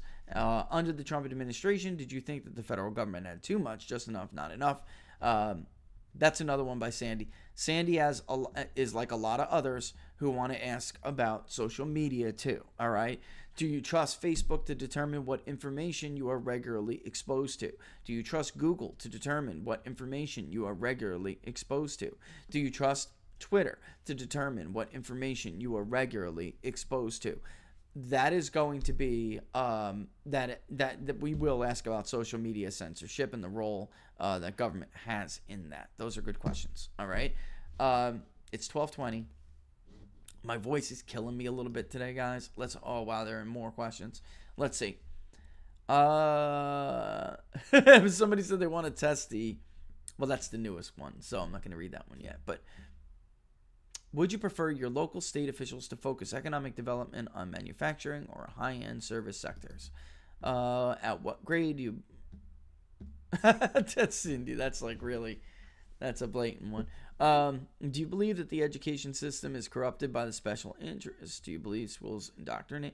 Yeah, I mean, that'll all fall into trust in institutions. You can't ask it like that. You have to ask about trust in institutions, and people will tell you whether or not they trust. That's why I do like that local school board thing, because that's a great way to say it. It's fair. It's not any way biased or tainted, and we'll know whether or not parents think their students are being taught correctly. I don't want to focus on stuff like indoctrination. What I want to focus on is whether or not parents with school-age children are supporting what we're doing to these children with distance learning. And, I want to even know how many of them may be even aware to the damage done. But we'll ask simply about whether or not they believe that this is going to hurt their kids' education and them overall. Sorry. All right? I like this one. Should people be allowed to participate in sports teams based upon gender identity? That's good. Wait a minute. How did they phrase that? Wait a minute. See, this is why I like asking input. Should people be allowed to participate in sports based upon gender identity? How they self-identify. Yes. Yeah. But I'm saying that may be the right way to do it. Mm-hmm. Do you believe... Yeah, people who identify should be able to participate in sports based on the gender they identify as opposed to how they were born. Yeah. That's the way to do it. Who did that? Angie, we love that you. Was good. That was good, Angie. Highlight that puppy and send that to me. I'm copied. I Oh, you got it. You got it. Right. I like that one, Angie. That's good. That's a great way to word it. Because you got Laura. You were right about that. You're gonna get some, and that's just gonna be offended by it, and we want their responses too. All right. We absolutely do. It may be a shocking number of who are transgender themselves don't approve of it. We don't know. We don't know. It's like asking Hispanics. Well, it's just like assuming all Hispanics support illegal immigration. Yeah. That's not true, right? All right, so I love this, and people want to know about specific breakdowns of people who attend church regularly versus their support by party, and basically they're interested in evangelical wokeness by age group. So they want to know if younger people, I guess that's where you're going with this, right? That's probably something that you would be able to see by just simply nesting variables. Okay, what you can do by what do I mean by that? What I mean is we will know whether or not these are religious attendees. We will know whether or not they identify as evangelical. And then we, of course, will know their age, and we'll ask about party identification, party affiliation, and ideological identification. So what we do, and not everybody can do this, not every pollster can do it. It depends what you use to process data and how good you are at it. But the tool we use, personally, I don't even mind telling everybody, Dynata is a fantastic company, and MarketSite is a fantastic tool. They've acquired it and have made it better since.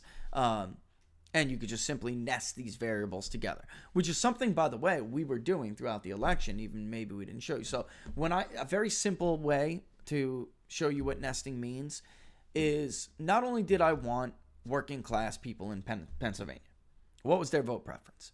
I wanted white working class people in Pennsylvania. I wanted white working class men in Pennsylvania.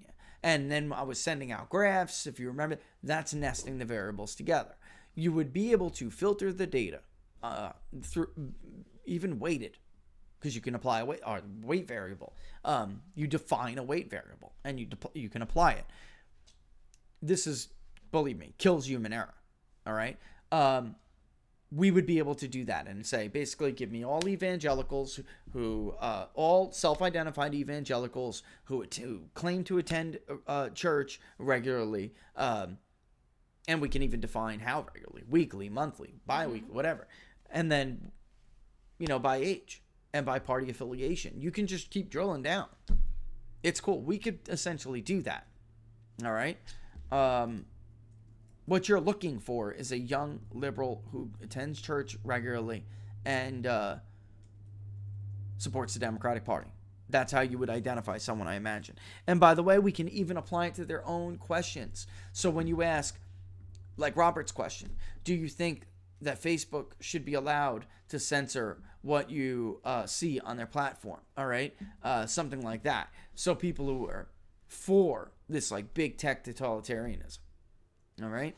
And you can even say by response. It's cool. I mean, it's almost endless, right? It's the possibilities are almost endless.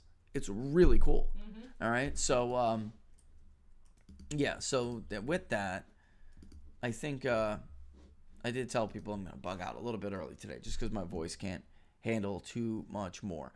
Let me take a quick break, take some quick water, and then we'll answer some questions, all right? Maybe you guys have some other questions you want to throw in there. Go ahead. We're all ears. We're all ears. All right, we'll be back in 30 seconds. Hang tight. Oh, you're watching Inside the Numbers with the People's Pundit. I am your host, Rich Barris, the People's Pundit. Do not forget to subscribe on YouTube if you're watching on YouTube, and hit that notification bell. That'll let you know when we're going to go live. If you're watching on Facebook Live, don't forget to like the page People's Pundit Daily. Even if you're on YouTube and yet you still have a Facebook account, we would very much like for you to mosey on over to Facebook and hit the like button on the page for People's Pundit Daily. And you can like the page. Yep, come on. And you can follow along with me on Twitter at Peoples_Pundit. You can follow me on Gitmo Life at People's Pundit, at Locals People's Pundit. People's Pundit.locals.com. All right, and go to /content. okay? Or just search for me at People's Pundit in Locals, and you will see it. All right. The Locals board is where I took all of those questions. Something like this is something you get for when you're on the local, when you sign up for Locals, when you're a member of the Locals community, because we want your input, but we want to give that exclusive to our Locals members. All right. And then, by the way, I'm so glad I remembered this.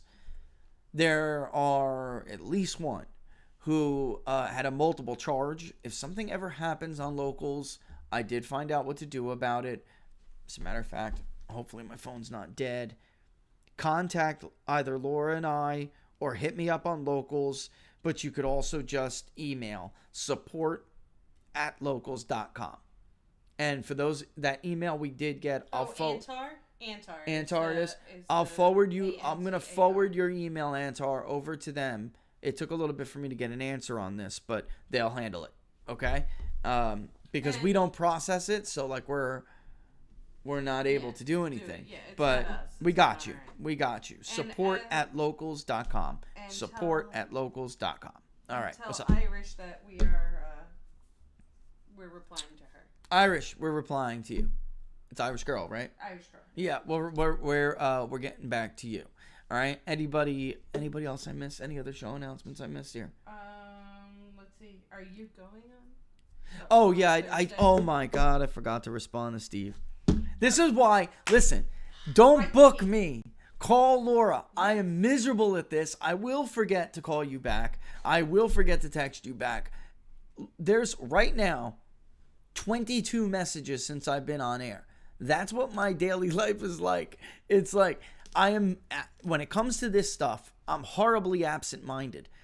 Call Laura. She will find a time, and I will be there. As you know, I never miss a spot, but you got to do it through Laura because I am a scheduling idiot. Okay? And I am the one. She is the one who handles all of that. I am not good at it, and I don't. Or my favorite is when you triple book Just yourself bad. I the do same that. time. If you book through me, I may book you in the same time slot. We already booked somebody And else. then he makes me call and apologize like it's my fault. FYI, people. She's blowing me so up. if I canceled, it was his fault. So that is 100% true. Fact check, true. All right, we'll be back in, what is this clip? Can we get a longer news reel? We'll be back in 30 seconds. Look, he's like 30. Just in case. Just in case.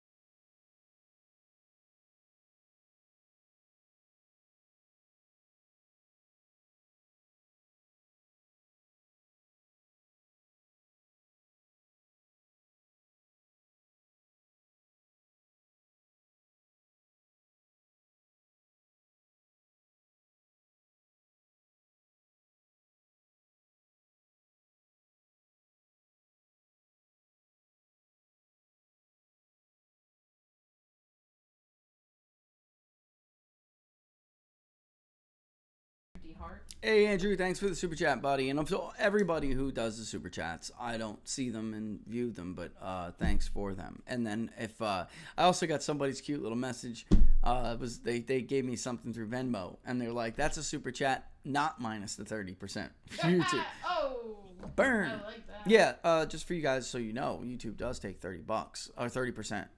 Off the super chats, so whichever way you prefer. If it's easier for you to do a super chat, we always appreciate it. We do. With that in mind, what do we got, Laura? What do we got? What don't we got is the question. What don't we got? Let's see. I'm gonna drink some coffee on air. Yeah, drink your coffee while I talk. All right, Laura Bears, can any Republican win in Nevada now with the new laws? Yes. All right. For governor. And his name is Joey Gilbert. Joey, run for governor. Joey, run. Run, Joey, run. Run, Joey, run. Blues lover. Ooh, I like that. I told you that one. Please include school boards and institutions of that.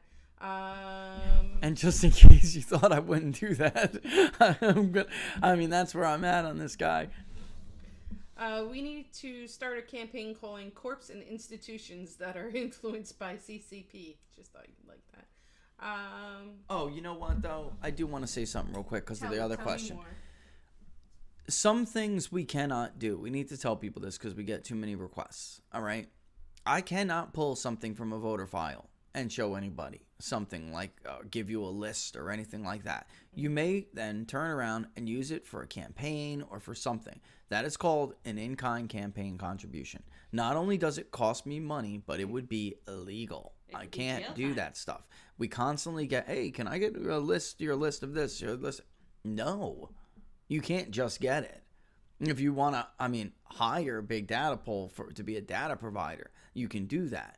But if you take that list and then go run somebody with it or uses it for some campaign, that's an in-kind campaign contribution, and it is illegal. I'm getting way too many of those requests from people. And listen, we would love to help. It's just you can't do that stuff, guys. All right? And I like my husband, and I'd like to keep him in if the you house wanna, and not jail. And if you're getting into this and you're new, all right, and you don't understand the world of politics, if you really want to get involved, you're going to have to take some time to familiar yourself with the rules of the game, all right? Because it could be innocent, completely innocent, but you could get in trouble, all right? So be careful. You should have somebody who helps you get a lay of the land, all right? But in truth, there's a lot of, Robert and I bash on grifters all the time, and you know the grifters I'm talking about. And we get a lot of them who will call, who will email and say, hey, I'm working for somebody. Could you do this and send me that? No, I can't. I love you. You're like, no, I'm sick of responding to it. All right, CJ, do you agree with the fascist principles of canceling people, ideas, and books? We have something like that. We do. And it's really phrased the way Robert suggested to phrase it, and I'm gonna run that by him actually today, because I think that everything should kind of be. I don't want to get redundant on the question. I hate questionnaire redundancy. Well, you know, because it causes fatigue. Yeah, and then people hang up. It's like, really, we're talking about when it comes to censorship, we're talking about the same thing, right? Yeah, and people get, God, of course, if I told you I don't support this, then of course I don't support this. God, it's getting annoying, the survey. And they hang up, all right? Or they click off the link, whatever it may be. So, go ahead. JG said Indiegogo is a GoFundMe alternative. I never heard of it, but... Indiegogo. Indeed? INDIGOGO. Oh, Indiegogo. That's what I said. We'll check that out right now, because I would love on Big Data Poll, the website, and then even PPD too. Maybe there's a way to share the same campaign. God, you hear those warplanes overhead? Maybe they do, maybe they don't. I hear them. It's like rattling my brain, even in here. Jets. Woo! I love them though. I love them. Well, I was in the Army. I hear that. That's the sound of help, right there. I love it. But anyway, I digress. Basically, I would love for this all to be public. I'm not very comfortable with the Venmo and PayPal thing. It's just we have no other way of doing it. And I am actually going to show the tax documents for tax purposes that get sent to us from PayPal. We're going to go over that because I want you to see how much money we raised for the public polling project. All right? But I would much more prefer for this to be, I really wish total donation was still around. That was perfect. That was completely perfect. Didn't mean to stab you with my nail. I'll check out Indiegogo. I'm going to check them out right now, actually. Somebody says it's INDIE, not INDI. Go. Oh, look at that. Came right up. All right. Do you think there will be a backlash on the media for hiding Joe's dementia? Okay. Just to tell you. I can. Yeah, just to tell everybody, we are going to ask about people's views of Joe Biden's fitness. Health. We are, absolutely. Let's see. Do citizens think COVID relief bills should include any other matters such as voting, funding, or non-COVID interests, foreign spending, etc.? That's a good question. I like that idea. I like that idea a lot. I may replace another, because I don't want the questionnaire to get too huge. I may replace another question with that. So what you're asking about is, do you support, or do you agree or disagree, maybe is even better, with unrelated items being in large pieces of legislation, particularly the COVID relief bill kind of thing, all right? And we may even say the $2 trillion American whatever Recovery Act or whatever, known as the latest alleged COVID relief bill, 9% is only COVID related. You know, do you agree or disagree with the practice of putting all of this unrelated, you know, maybe it should be majority related at least, because that's how sausage is made in Washington, D.C. But 9% is like ridiculous. Maybe that's the question at heart. Should a majority of each bill be related to the bill? You know, this is the parliamentarian's job, by the way. When it comes to appropriation bills, this is the damn parliamentarian's job. And the only thing they struck is Pelosi's subway? But that's what. I mean, this is what's crazy to Logic me, says Lois. we're making a COVID bill. Why is there anything else put into it? Then, if you want to do that, you need to make a separate bill. You don't add little fillers in there. You know me. How I am. All right. So, what about a question about which politician most aligns with your values for Democrats?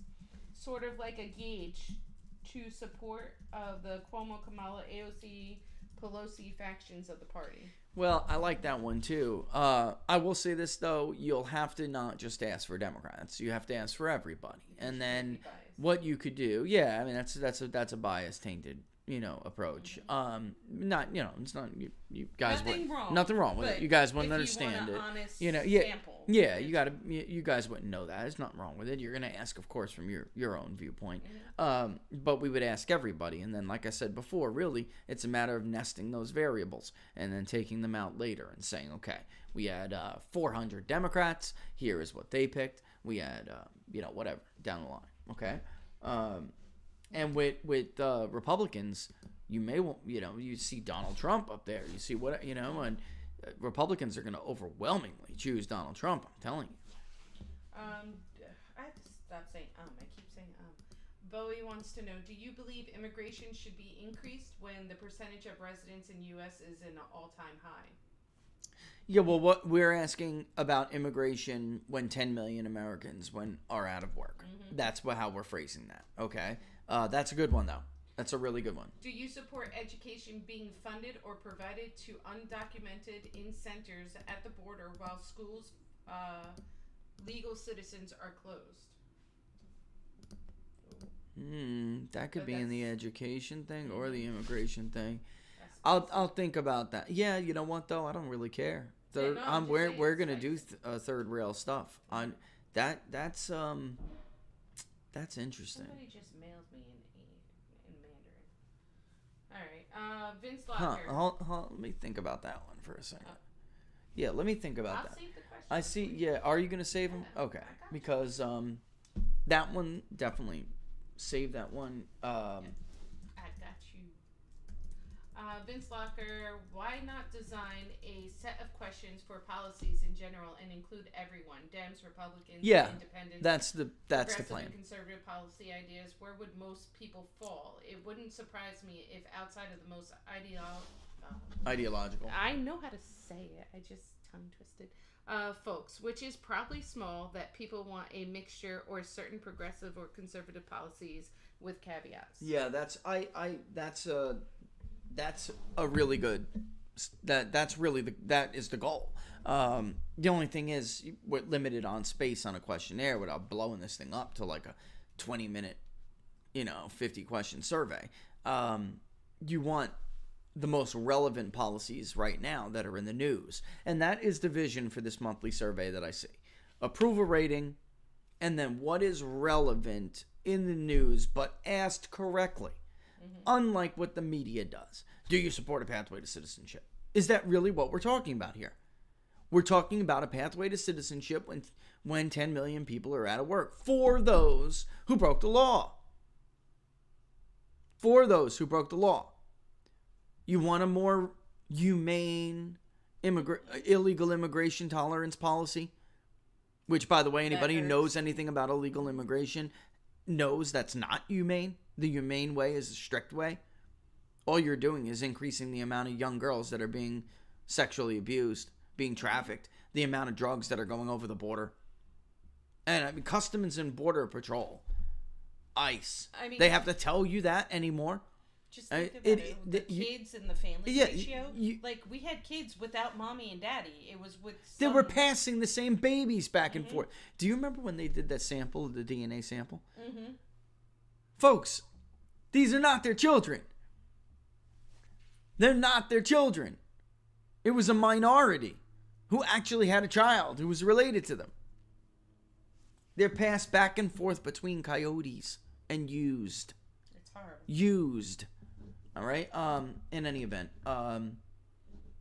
yeah, that's the ultimate goal, but just simply to ask it the correct way, you know. I'm hearing there's an issue over Arizona audit. Talk about doing. That's another. With another 13 minutes Arizona left. Needs to audit 100% audit of ballots. That's a lot. Yeah, I mean, they needed to do that before. I mean, but it's a day later. It's a day late and $1 short now, right? All right. Arizona is still winnable for Republicans, guys. It is. No, it's not gone yet. No.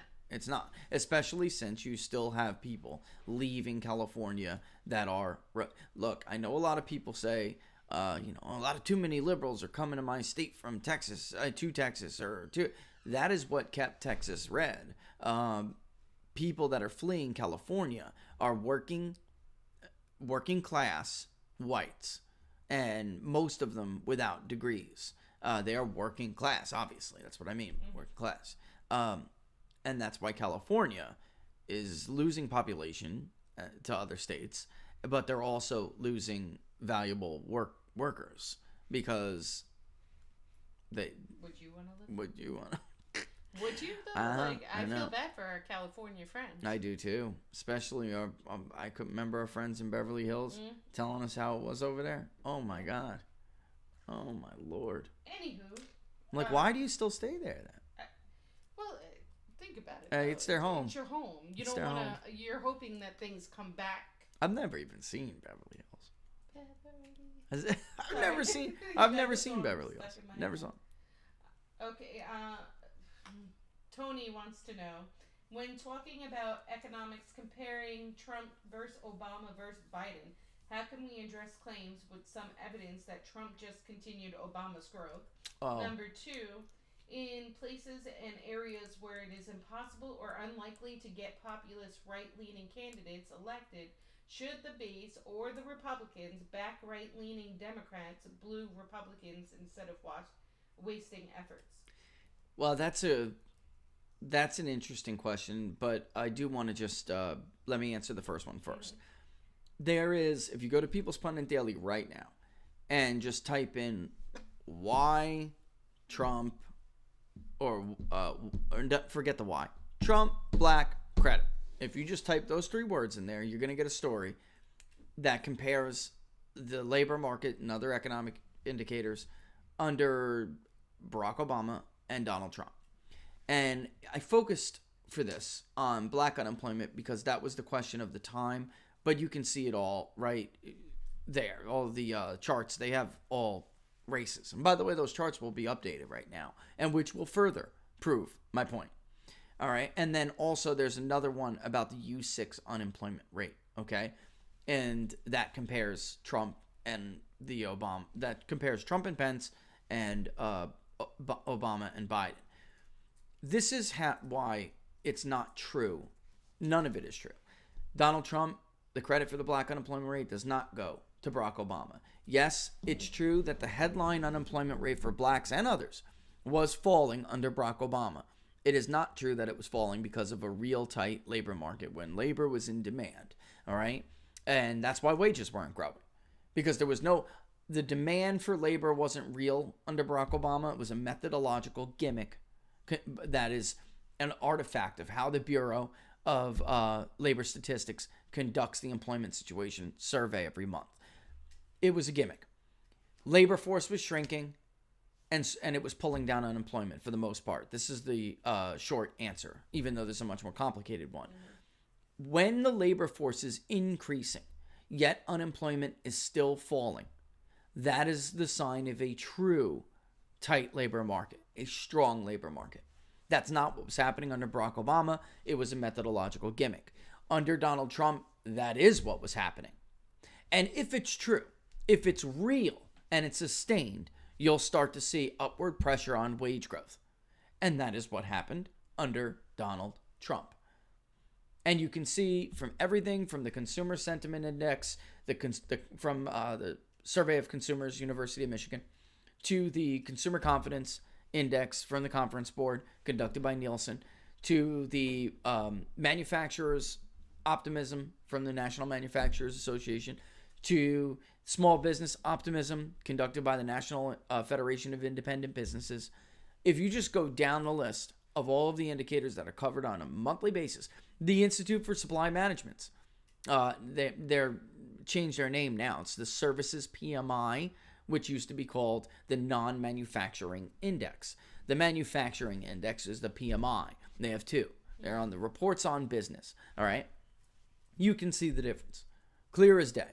But if you type that into People's Pundit Daily, you'll see that right off the bat. All right?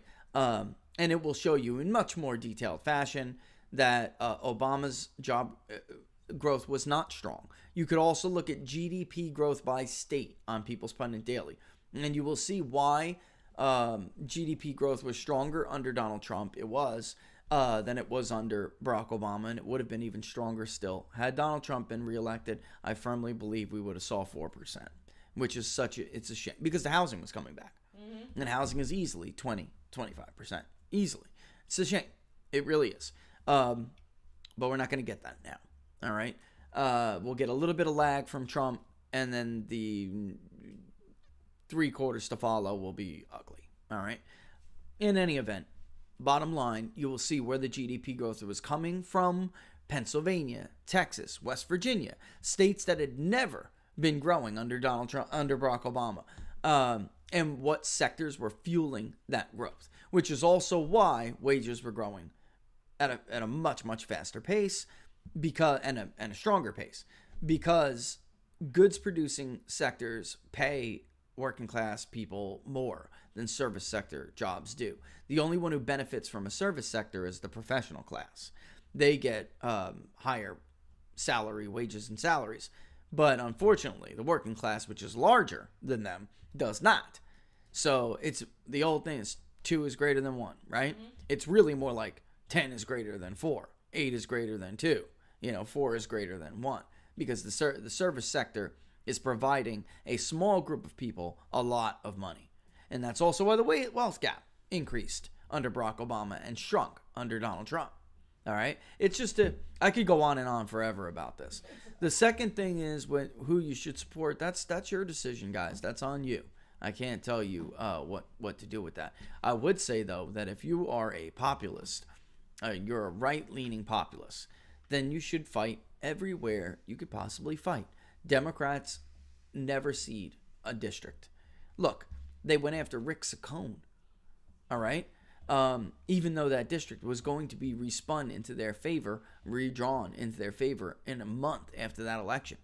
They still went after Rick Sancone's R+20 district and won by a tiny amount, but they won. You cannot win if you don't play the game. Cannot win a game if you don't play it.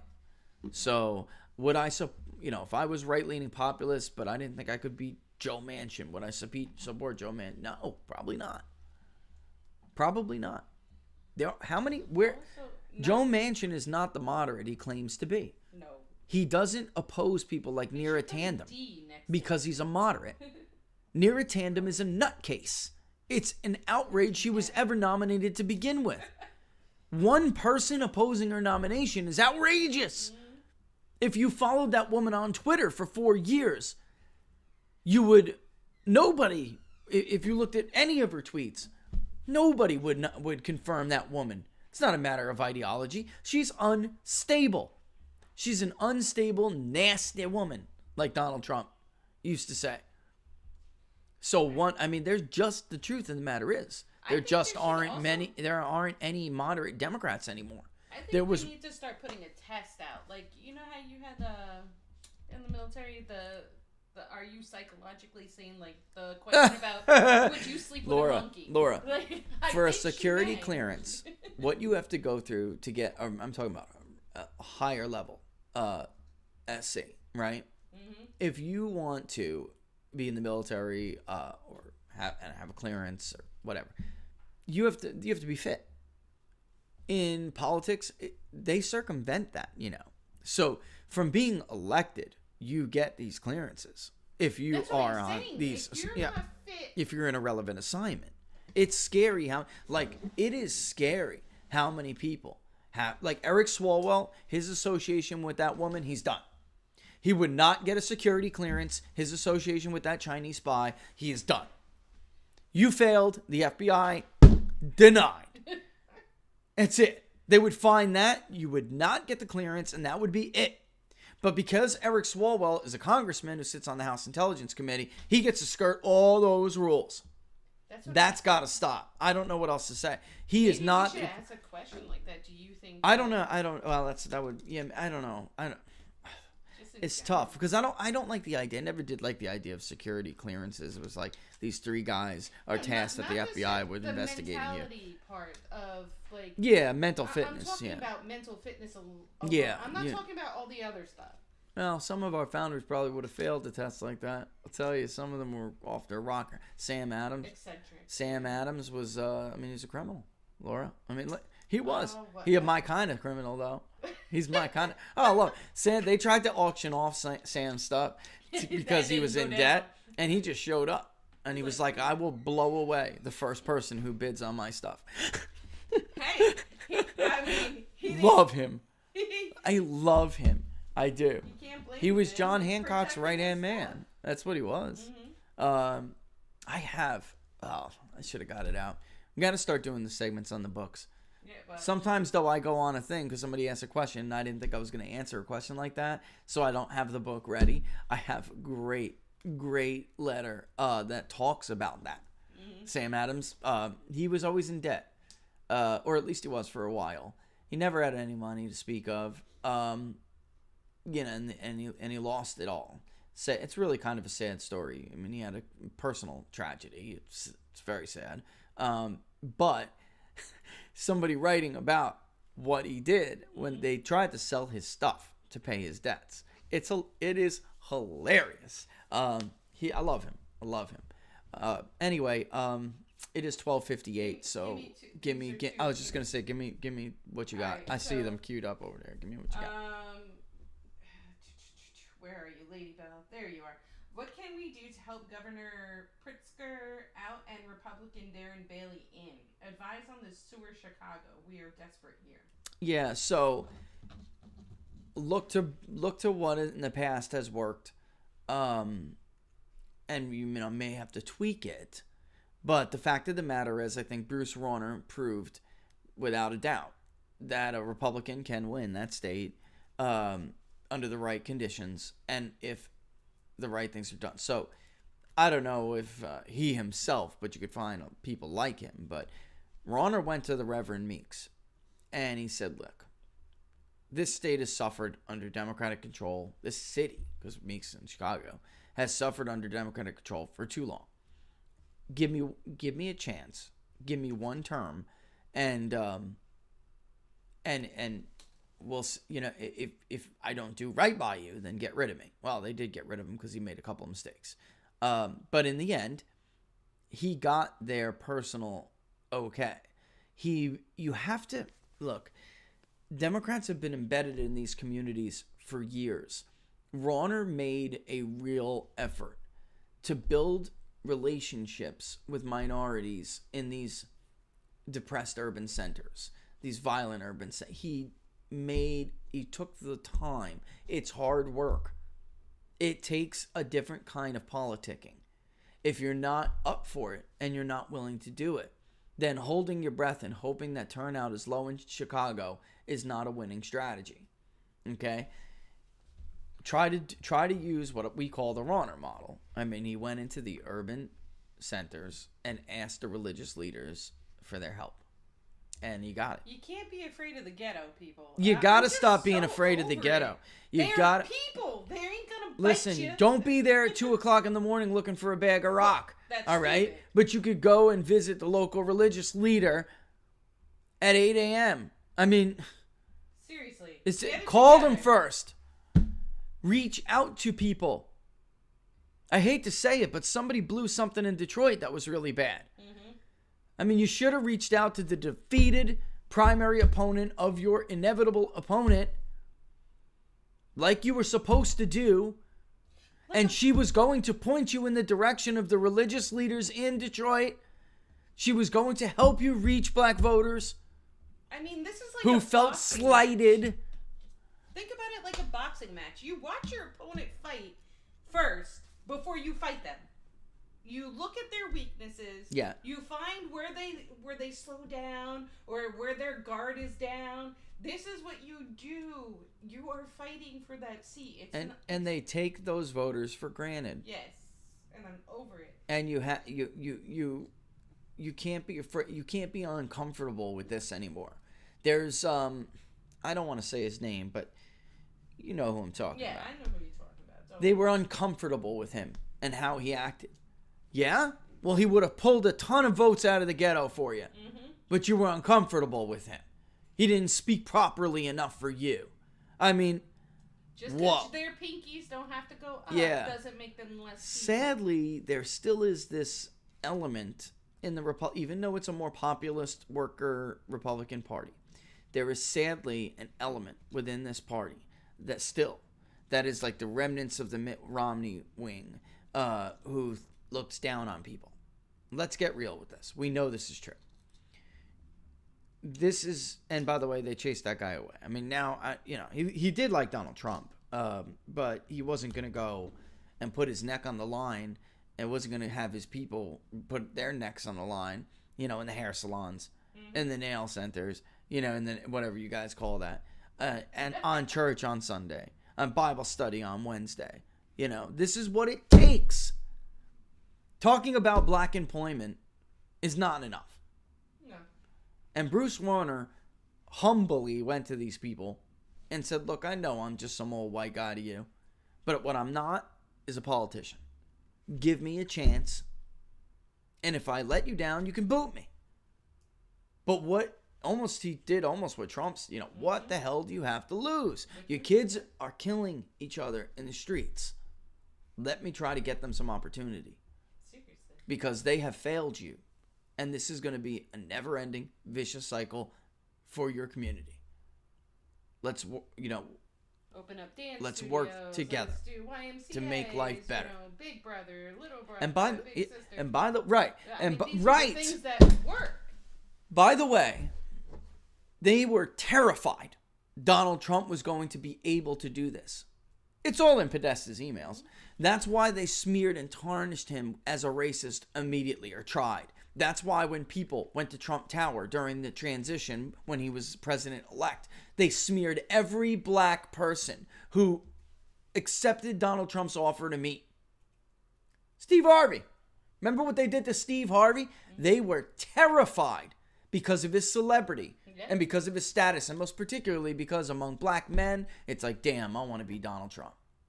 That guy has got it. He has got it going on. He's got a gorgeous wife. He's filthy rich. His name is in gold. I want to be like that. Barack Obama, you wanted to be like that. You know you did. Donald Trump was young beta Obama, his idol. And the reason is because we're all like that. We all want to do better. We all want to aspire. Succeed. That's the promise. So you have to, if you want, right, everybody, right. And it's more than about surviving. Mm-hmm. That is your message to these people.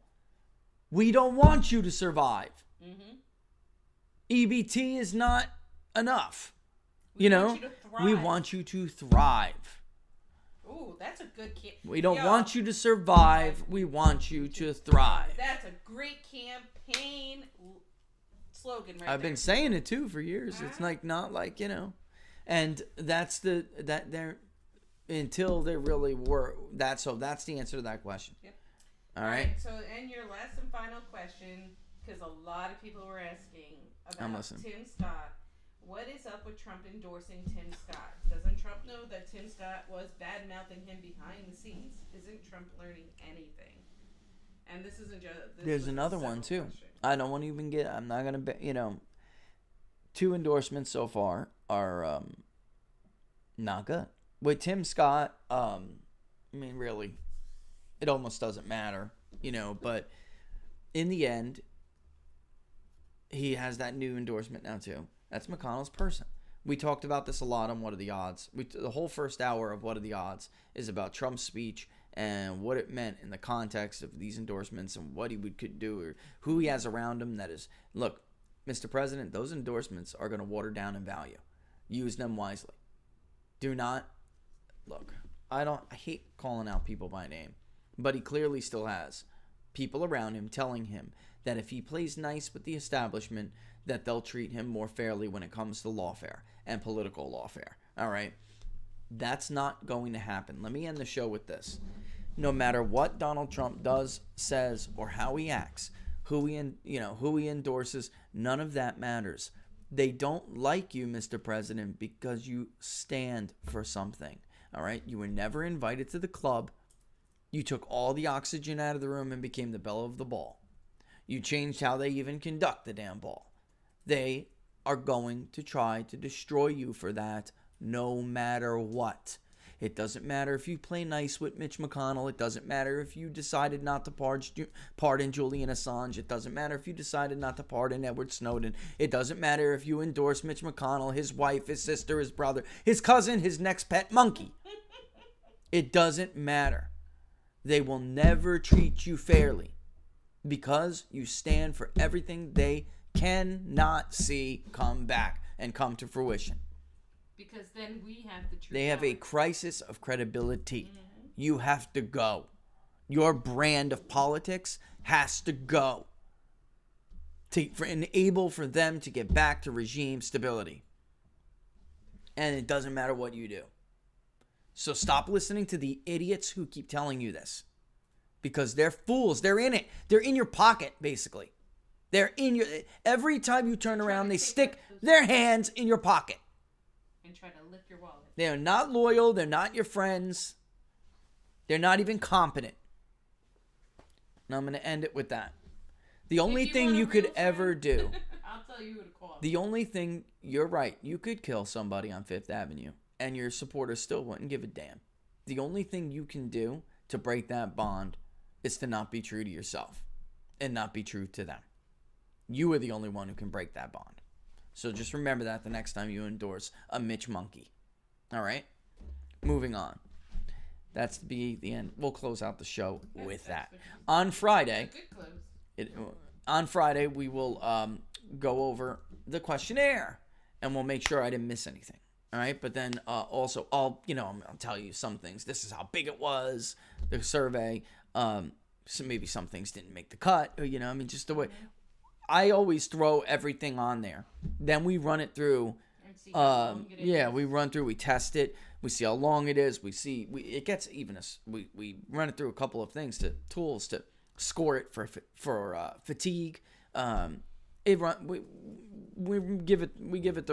through the ringer, and based on those results, I'll decide whether or not something has to go, or maybe something's a little bit redundant. Reworded. Yeah, because, right. We also have a great community where we throw questions and everybody gets to basically critique the question and say, you know what, we asked something like this. We had a little bit better success when we did this. Maybe change this language to that, right? And so when we do that, we'll bring it back at you. Again, I haven't looked at it as of late, but we were only about 1/5 of the way there. If I find that this new one is, this new thing is a crowdfunding alternative, then I will take all of the money that you guys donated so far, and I will put it in that pot. So if we find another solution here, other than the Venmo, other than the PayPal.me, I will put all that in the pot, and I'll just say, well, I'll name it whatever, community or whatever, I don't know. But I think we're only about a fifth of the way there. All right, I'll look and give you an update on Friday where we're at. But if it's a monthly poll, then we have time throughout the month. I am a little concerned, though, starting it before we at least hit that first target, because it could start to compound on me. And I don't mind kicking out a couple $100, but even in one case, it was, whatever. Yeah, Laura's smacking me. But I don't mind doing that, but I don't want it to start compounding to the point where it unloads on us. But I'll check out that alternative. All right. And with that, I'm going to take my leave. Everybody, thanks for watching. Do not forget to subscribe to the YouTube channel. Hit that notification bell. That will let you know when we're going to go live, or at least it should. If you're still on Facebook, mosey on over to Facebook and like the page People's Pundit Daily. We would very much appreciate it. You can follow Laura on Gitmo Life at Laura Barris. All right. And you can follow me at People's Pundit. On Twitter, I'm still there for now, at People's_Pundit. I'm losing thousands and thousands of followers every day, it looks like. And I got everything, right? Thanks to the community for the answers on Locals. If you guys want to become a member of the Locals community, you can do so. Check out peoplespundit.locals.com. That may give you that intro page or whatever. But you could go to Locals and just search for me at People's Pundit, and I'll be on there. All right? And with that, that's it. We love you. We appreciate all your support. Thanks for sharing, clicking. Thank you for sharing. Thanks for your word of mouth. Thank you for those super chats, super hearts. Yep. And all the above. We will see you on Friday at 11 a.m. Eastern Standard Time. All the best, folks.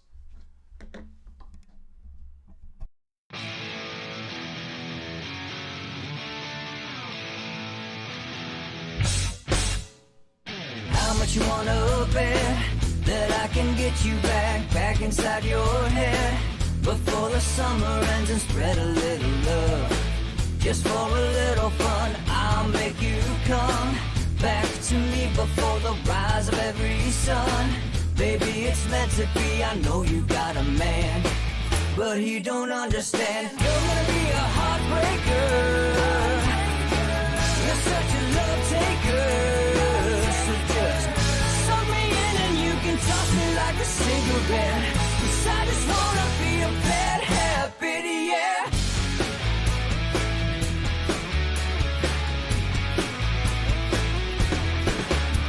There's rhythm in our love, it's impressive, excessive. You can't make this stuff up. My chest beats, it's restless, wakes the neighbors up above. Yeah, baby, come and show me love. Baby, come and show me love. Because you're gonna be a heartbreaker. You're such a love taker. So just suck me in and you can toss me like a cigarette. 'Cause I just wanna be a bad habit, yeah.